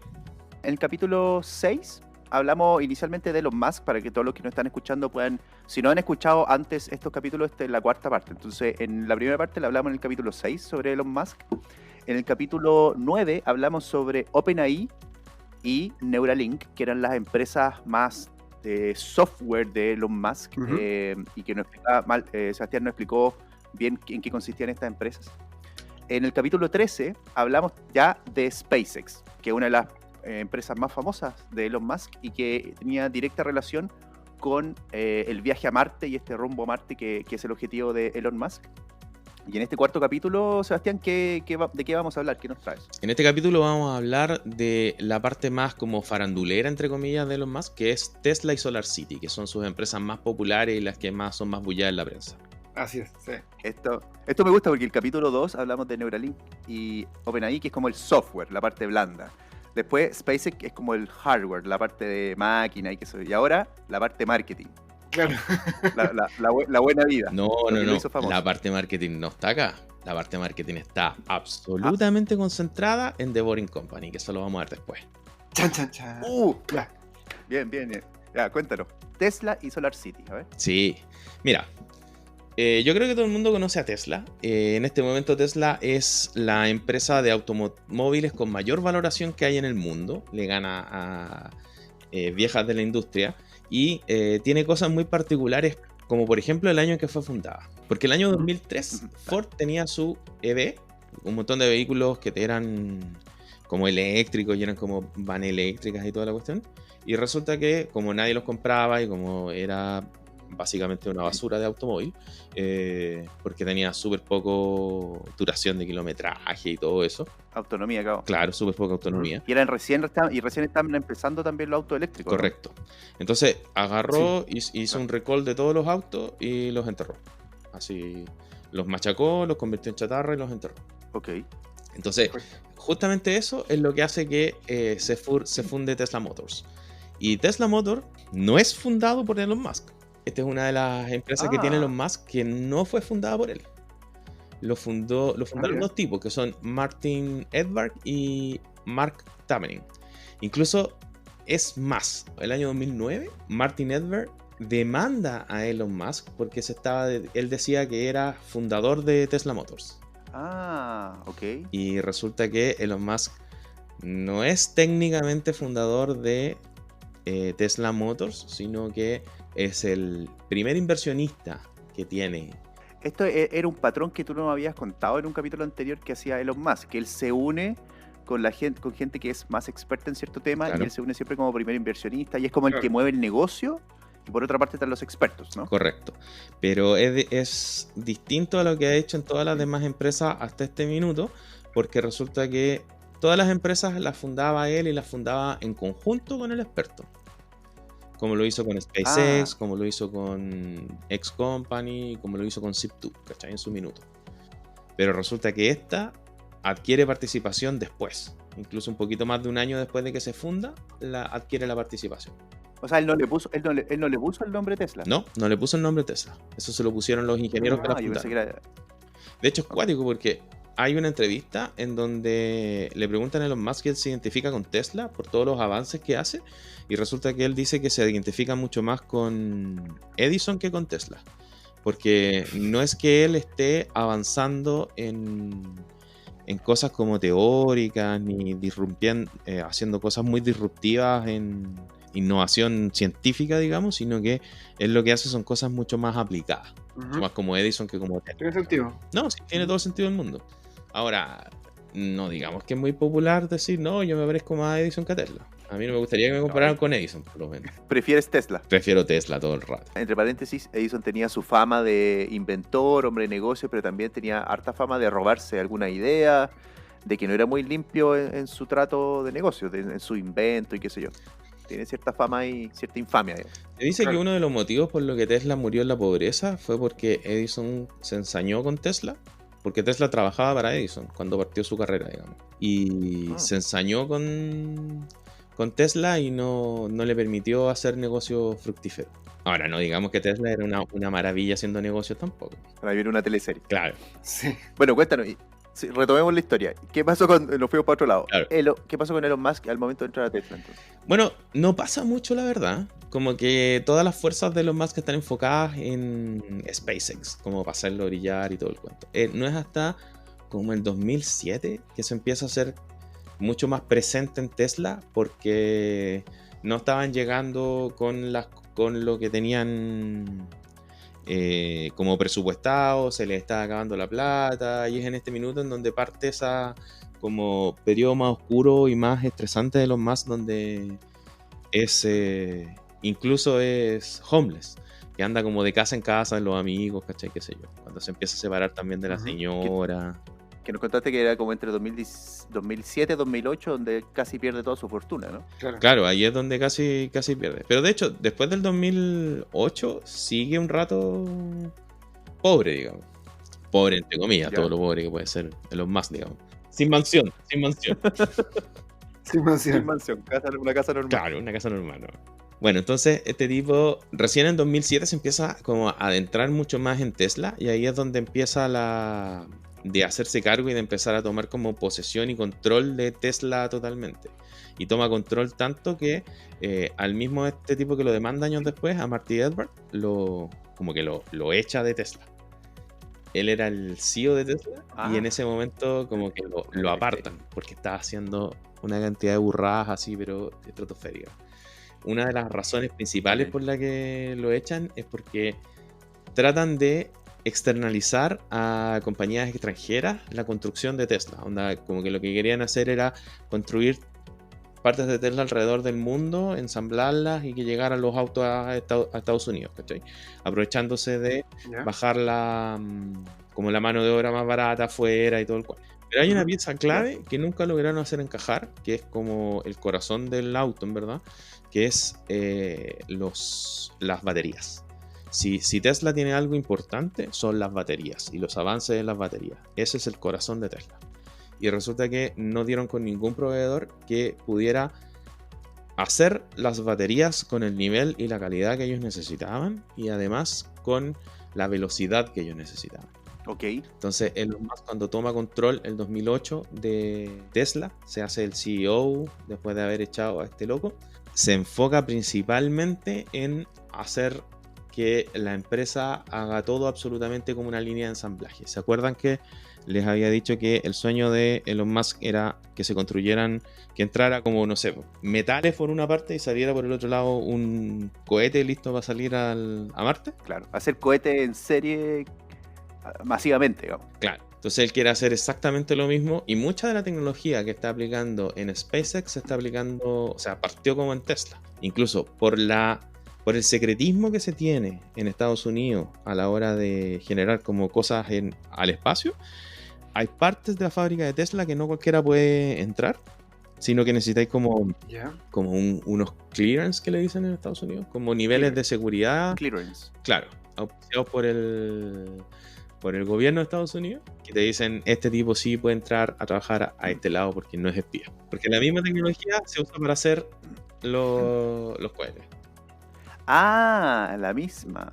Que tiene como esta sinergia entre las empresas, entonces como que se llevan tecnología de un lado a otro. Claro, Se mueven la tecnología y mueven como los robots y la forma de manufacturar entre Tesla y SpaceX, así mucho. Eso fue algo que tú nos dijiste, que siempre haces él toma elementos de sus empresas y las reparte en las demás a ver dónde le sirve para poder hacer eficientes todas, lo cual es una excelente idea, obviamente. Claro, y de hecho por eso, justamente para poder lograr esas cosas, es que él tiene como que hace que, entre comillas, SpaceX tenga participación en Tesla para poder transferir tecnología. porque si no, legalmente como que se le haría muy difícil. Incluso hay muchos préstamos que le ha hecho SpaceX a Tesla también, como para mantenerla viva, porque si bien es cierto ahora es la empresa que tiene mayor capitalización en la bolsa, la empresa de automóviles con mayor capitalización en la bolsa, no ha tenido ningún número azul en toda su vida. Todavía sigue generando pérdidas. Ah, eso no sabía. ¿En serio? Yo tampoco sabía eso. Sí, sigue perdiendo plata. Pierde plata a manos llenas. Pero la diferencia está en que como que Elon Musk no le tiene susto a gastar plata en la fabricación de cosas, ¿cachai? Por ejemplo, la gran mayoría del proceso de fabricación de todos los modelos S y todas esas cosas están automatizados. Entonces, como están automatizados, es increíblemente caro poder montar una de esas empresas. Una de esas como fábricas, digamos, de Teslas. Entonces, como es muy caro, la mayor cantidad de plata de la que ganan se les va en esa misma como inversión. Aquí vamos 2008, vamos aquí, ¿no? Más o menos. Aquí vamos 2008, sí. Un poquito antes, no sé si antes del 2008 o por ahí, es cuando sale la película esta Iron Man con Robert Downey Jr. Bueno, resulta que este loco, para hacer su personaje de Iron Man, de Tony Stark. Claro, para hacer su personaje de Tony Stark se junta con Elon Musk y lo sigue y está un rato como para ver qué hace él en sus empresas y toda la cuestión. Como para hacerse... Es el único que se parece más a Tony Stark, ¿cachai? En el mundo. Entonces, de hecho, este loco como que es muy cierto eso. se inspira y toma cosas de Elon Musk para el personaje. O sea, Iron Man está inspirado en Elon Musk. Bueno, pero vamos a la parte más complicada del asunto. Su empresa como más conflictiva, entre comillas, es Tesla. Tiene un montón de demandas y cosas. Incluso, como que dentro de las demandas más famosas, es una demanda que le hizo a Top Gear, que... Recordad que Top Gear es un programa de televisión, que hay una versión creo que norteamericana y una inglesa, donde unos hosts del programa hacen reviews, manejan autos y hacen reviews de los automóviles, ¿no? Claro, correcto. Bueno, resulta que la versión inglesa, estos tipos agarraron un Tesla Roadster, que es como de los primeros modelos de Tesla que salen, y lo tratan así, pero pésimo. Onda, dicen, no, que se calentó, entonces nos tuvimos que detener porque se le calentó el motor. Onda, no, solamente me duró menos de 100 kilómetros la batería, entonces lo tengo que llevar de vuelta empujando. No, me fallaron los frenos porque no sé qué, que la cuestión. Todo el programa, todo ese capítulo del programa es absolutamente falso. Todas las cosas que le pasan que son malas, no pasaron. ¿En serio? Y Tesla tiene reportes de los autos que usaron para esa cuestión, porque no viste que los autos se recopilan información, mucha información de todos los sensores del automóvil y lo suben a la nube. Estos locos tienen información de esos autos y cachan que la cuestión fue absolutamente mentira. O sea, ellos tienen los datos del auto que estaban ocupando.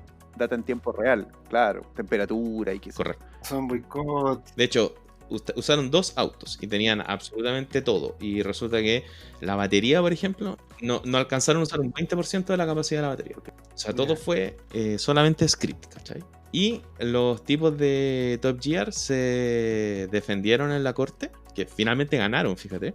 Se defendieron en la corte diciendo, es que nosotros no somos un programa técnico de automóvil, nosotros somos un programa de entretenimiento.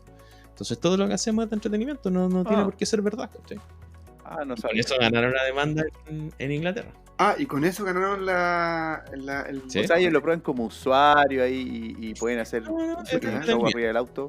Pero... pueden hacer lo que quieran. Okay. O sea, moraleja, uno cuando ve esos programas tiene que saber que no es real. O sea, no es necesariamente real lo que están mostrando. Uno piensa que aprende con esas cosas y es un guión. Piensa que eso es entretenimiento, ¿no? Claro. ¿Y cómo llegó entonces Tesla a lo que es ahora, desde ese momento? ¿O qué otras cosas jugosas le ha pasado a Tesla durante estos últimos 10 años? Una de las cosas más interesantes que tiene Tesla es un modelo de integración vertical, porque Tesla, por ejemplo, tiene una aseguradora. En California venden seguros para los poseedores de autos Teslas.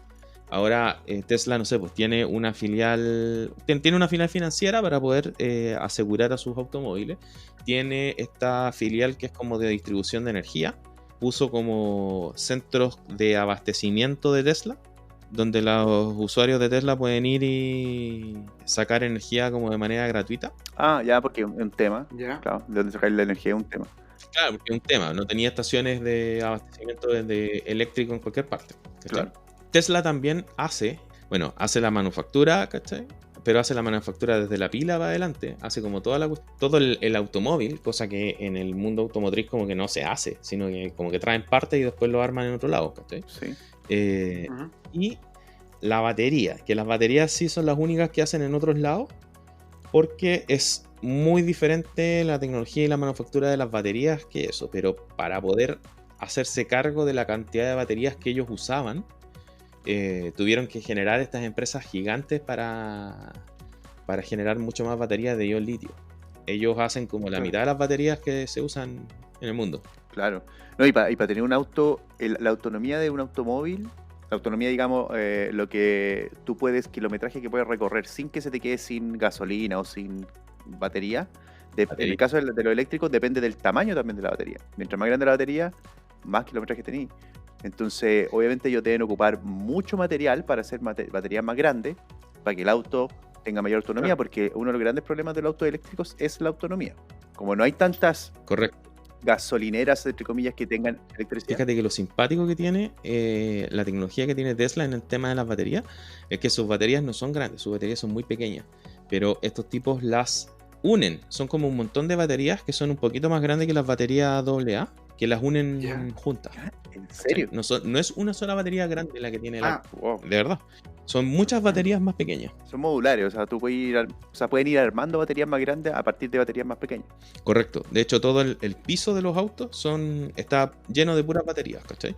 Y la gracia es que como lo conectan, pueden ir enchufando y desenchufando, usando o no usando distintas baterías, dependiendo del Claro. rendimiento que van teniendo las baterías. Es una cosa absolutamente compleja y una obra maestra cómo funcionan las baterías del Tesla. Tiene sentido, porque si falla una, no necesariamente va a morir todo el sistema, porque ocupa otra. Te da más flexibilidad para ocupar, por ejemplo, si el auto quiere, no sé, por ponerte un ejemplo, si quieres subir una cuesta, o algo empinado que necesita más fuerza, puedes Claro. sacar más Claro. energía de la batería, y después cuando ya vaya en bajada, puedes desconectar, entre comillas, quizás ciertas baterías para poder ocupar menos, y así. Te da más flexibilidad en el uso. También, sí. Sí, aparte tiene una cosa muy interesante el Tesla, que tú lo podés manejar con un pie casi totalmente. Onda, es muy poco lo que se usa el freno, porque cuando tú desaceleráis, como que el auto empieza a frenar. Tiene una tecnología que hace que magnéticamente vayan frenando el motor, y ese frenado magnético hace que se genere electricidad también. Y esa electricidad va a cargar estas baterías que tienen el auto. Claro, mira. En general, los autos que tienen batería en general tienen ese sistema también. Aprovecha la fricción de las ruedas para poder recargar. Bueno, Elon Musk tiene hartas cosas bien simpáticas en como cuestión de Tesla. Una cosa que se me estaba quedando son los modelos. Viste que tiene el roster, tiene el modelo S, el modelo 3, el modelo X y el modelo Y. Originalmente quería usar el modelo E, pero la marca modelo E la tomó Ford. Y resulta que lo que Elon Musk quería hacer era escribir sexy con sus modelos. Entonces, la E la cambió por 3, porque es como lo que más se parece a... Está buena. Sí, pues, Ese güey dice, juega con su empresa. Siempre hace como esa... Juega con su empresa. Bueno, de hecho, el auto que mandó al espacio, que anda orbitando en el sistema solar, lo subió a una cuestión de SpaceX, así, para mandarlo, para tenerlo dando vueltas. Creo que fue como 2008, que metió un Tesla Roadster para probar. Fue como para probarlo, para probar si es que el cohete podía mandar un auto al espacio, y tiró un espacio. Y tiró, hay fotos, de hecho, si uno lo busca en internet, del Tesla flotando a través de la Tierra, y tiene como un astronauta que lo está manejando. Y ese auto es real, pues, está dando vueltas. Sí, yo creo que fue el 2010 que lo lanzó. Okay. Y lo tiene que haber lanzado junto con el queso que le regalaron. ¿Cuál queso? Fíjate que al principio SpaceX quería mandar, o sea, como que el inicio SpaceX quería mandar ratones a Marte. sí. Resulta que los amigos juntaron plata y le compraron un queso gigante para que lo mandaran al espacio.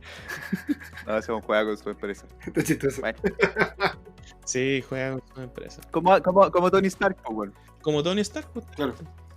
Y tiene hartos chascarros porque no prepara sus entrevistas. Este tipo es como conocido porque no prepara PPT, no prepara las cosas que va a decir, no prepara nada, le salen como así nomás. Y de hecho, cuando lo han invitado al TEDx, siempre lo tienen que entrevistar. Porque como que una de las condiciones del TEDx es que tenéis que hacer una presentación y mandarle y toda la cuestión. Y Elon Musk dice, no, yo no voy a hacer eso. Y le dicen, bueno, ya. Claro, y le dicen, bueno, ya, ven y te entrevista. Y se nota que no prepara las cosas, como lo que le pasó con el modelo el que es como blindado que tiene en Tesla, no me acuerdo cómo se llama. ¿El Cybertruck? El Cybertruck, justamente.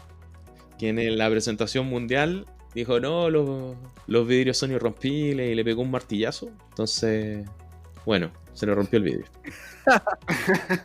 Pero digamos, el vidrio como que se trizó, ¿no? No explotó, digamos. El vidrio se trizó, claro, no se rompió. Y se trizó por la vibración, porque resulta que el vidrio no se rompe cuando está cerrado, pero lo tenía abierto. Entonces lo trató de usar para una cosa que no está preparado. Ah, claro. Pero solamente porque no prepara la cuestión. En la visión general que tiene Elon Musk, volviendo como a la visión general, donde quiere tener todo como para ir a Marte y toda la cuestión, es que Elon Musk compra SolarCity, que es una empresa que se dedica a instalar paneles solares y tener equipamiento de energías renovables en Estados Unidos. Ya. Lo cual está muy alineado con todas las cosas que hace como Tesla en general, porque como que el moto de Tesla es que se va a enfocar en aumentar la energía renovable y todo el Claro. cuento, ¿cierto? Pero resulta que la adquisición de SolarCity no está sin algo como de controversia, porque resulta que SolarCity es de los primos de Elon Musk. Yo me acuerdo de eso, tú nos contaste. Que él también fue inversionista. Sí, y resulta que cuando Tesla compra a SolarCity, siendo que Tesla, como les conté, es una empresa que jamás ha ganado plata, y resulta que todo el mundo lo vio como que lo que estaba haciendo con esto era sacarle un cacho, entre comillas, a los primos. Ah, Porque la industria solar en Estados Unidos, el modelo solar que estos tipos implantaron, iba como en decadencia en Estados Unidos. Entonces ya no estaban instalando tantos paneles solares como estaban al principio. Entonces como que, entre comillas, Elon Musk fue a rescatarlos, ¿cachai? Y les compró la empresa. Y de hecho hay una demanda de un grupo de inversionistas de Tesla por esta claro, adquisición. quizás lo encontraron como innecesario, o que por qué compró la empresa de los primos, podría Claro. comprar otra quizás. Y que no estaba velando por los mejores intereses de Tesla, sino que como estaba velando por los mejores intereses Claro. personales. digamos. Aquí tengo 2.6 billones con B de dólares. Pero billones gringos. ¿sí? Billones gringos, 2.600 millones de dólares. Claro, viene de 2.600 millones. Claro. Claro. Full.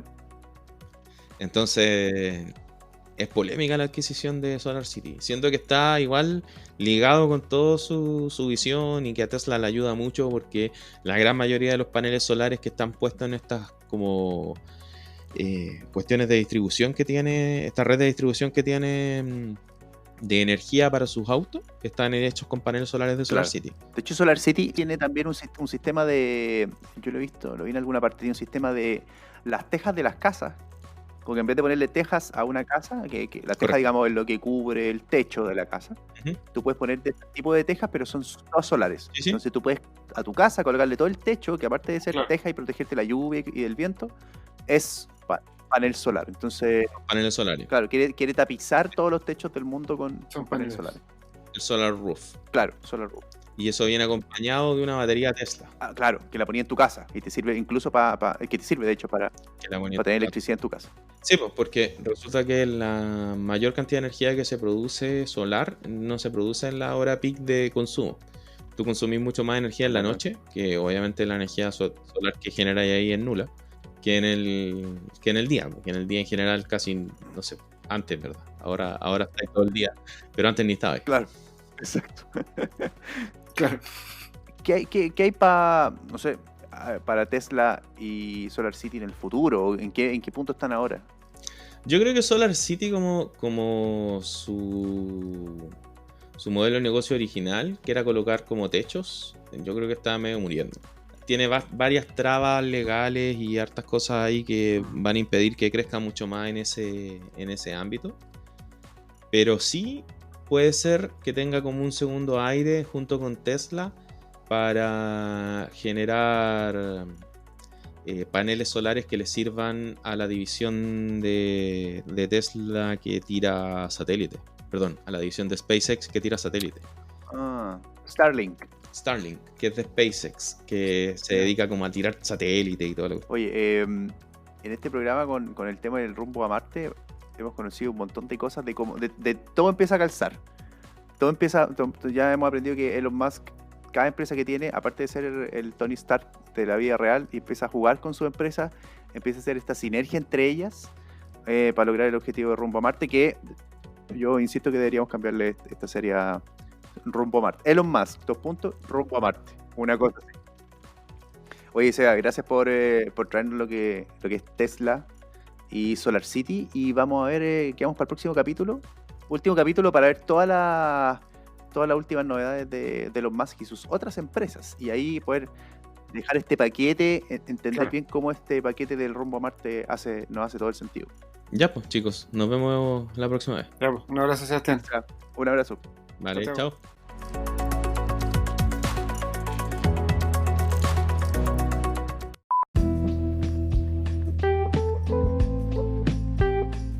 Ahora que estábamos grabando con Carlos, tú dijiste que querías ver Fundación. Mentira, leer Fundación. Bueno, a ti te gusta full la ciencia ficción y Fundación, que uno de los clásicos, no lo has leído todavía. O sea, me leí el primero. Ah, claro, te quedan los demás. Sí. Pero además me di cuenta, colocando el audio en el podcast, que has dicho que quieres ver un montón, todas las series que aparecen, todos los libros que aparecen. O sea, tenía una lista gigante de pendientes que tienen que quedar resueltos para la segunda temporada. Quiero ver todo. No, tengo una lista de la vida y más encima este podcast me agrega cosas nuevas toda la semana. Porque tú me llevas ventaja. O sea, hay muchas cosas que he comentado que tú has visto. Por ejemplo, ¿viste Black Sails? Yo no la he visto todavía. Vi Black Sail, sí, y de acá ha aparecido Madoka Mágica, por ejemplo, o varios de anime, que yo no estaba tan al día con el anime. Claro. Me falta leer más de lo que tenemos acá, algunas series también, sí. Es que igual queremos ser nerd, y bueno, ser nerd es un trabajo largo, laborioso. Pero para que la gente se motive, yo he visto casi todas las cosas que hemos recomendado acá. O sea, por ejemplo, de anime yo vi Cowboy Bebop, Es verdad. vi Kimetsu no Yaiba, vi Madoka Mágica, me falta ver Boku no Hero Academia. Es buena. Sí, me tenga buena. De las que ha comentado, por ejemplo, el Nacho, The Boys, vi The Man in the High Castle, vi Social Dilemma. Pero hay bien, po. Sí, o sea, igual me falta ver Hannibal todavía, Black Sails. Para que la gente no piense que estamos acá inventando, nosotros de verdad queremos ser nerd, le pedimos a la gente que recomiende cosas y las vemos de verdad. Es verdad. De hecho, acabo de ver Onward hace un par de días atrás, que la recomendó Damari, película de Pixar que se llama Unidos en español. Capítulo 15 lo recomendamos, cierto, toda la razón. Oye, bueno, fuera de ese paréntesis para ponernos al día en lo que llevamos visto y no, y que tiene que estar todo esto saldado, toda esta cuenta tiene que estar saldada para la segunda temporada. Ambos tenemos que tener todo esto visto. Fue un examen sorpresa con preguntas sobre la serie. Bueno, el tema de Fundación me encantó, el tema de que le metan matemática.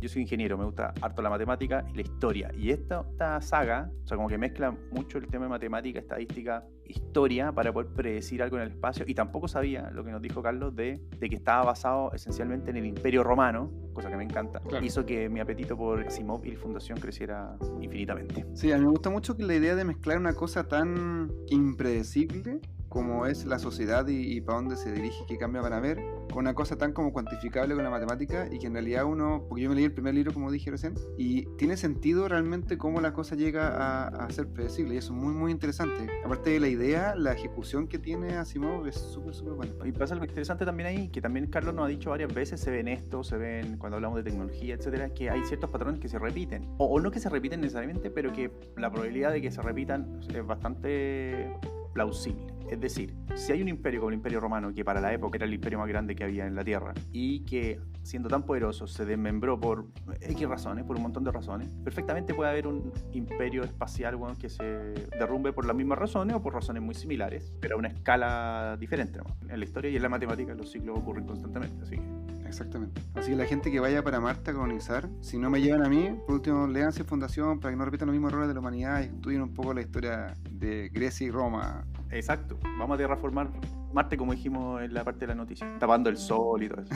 Exactamente. Y tuvimos el cuarto episodio hoy día de Elon Musk, que nos queda uno solo. Nos queda uno más y cerramos el ciclo, así que pónganse al día. Parte del episodio 6, la primera vez que hablamos de Elon Musk, y nos queda uno más que viene prontamente a cerrar el ciclo de Elon Musk con su historia, su vida y su legado. Vida y obra de Elon Musk. Y ahí habla de Elon Musk. Este ha sido un capítulo bastante esclarecedor y de ciencia ficción por todas partes. Sí.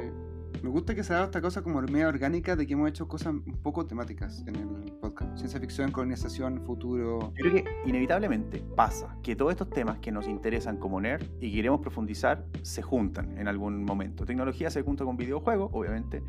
Videojuegos se junta con cómics. Cómics se juntan con películas, o sea, Claro. Marvel y los videojuegos.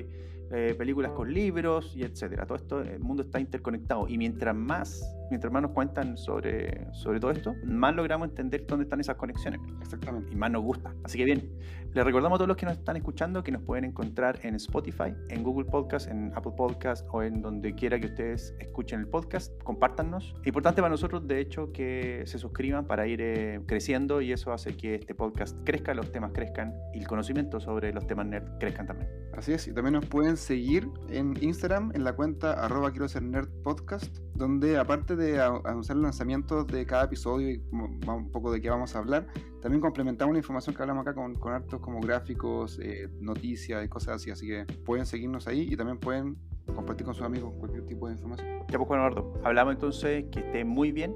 Un gusto haber compartido con usted de nuevo. Igual, pues que tengas una linda semana. Un abrazo. Un abrazote, cuídese. Igual, chao, chao. Chao, chao.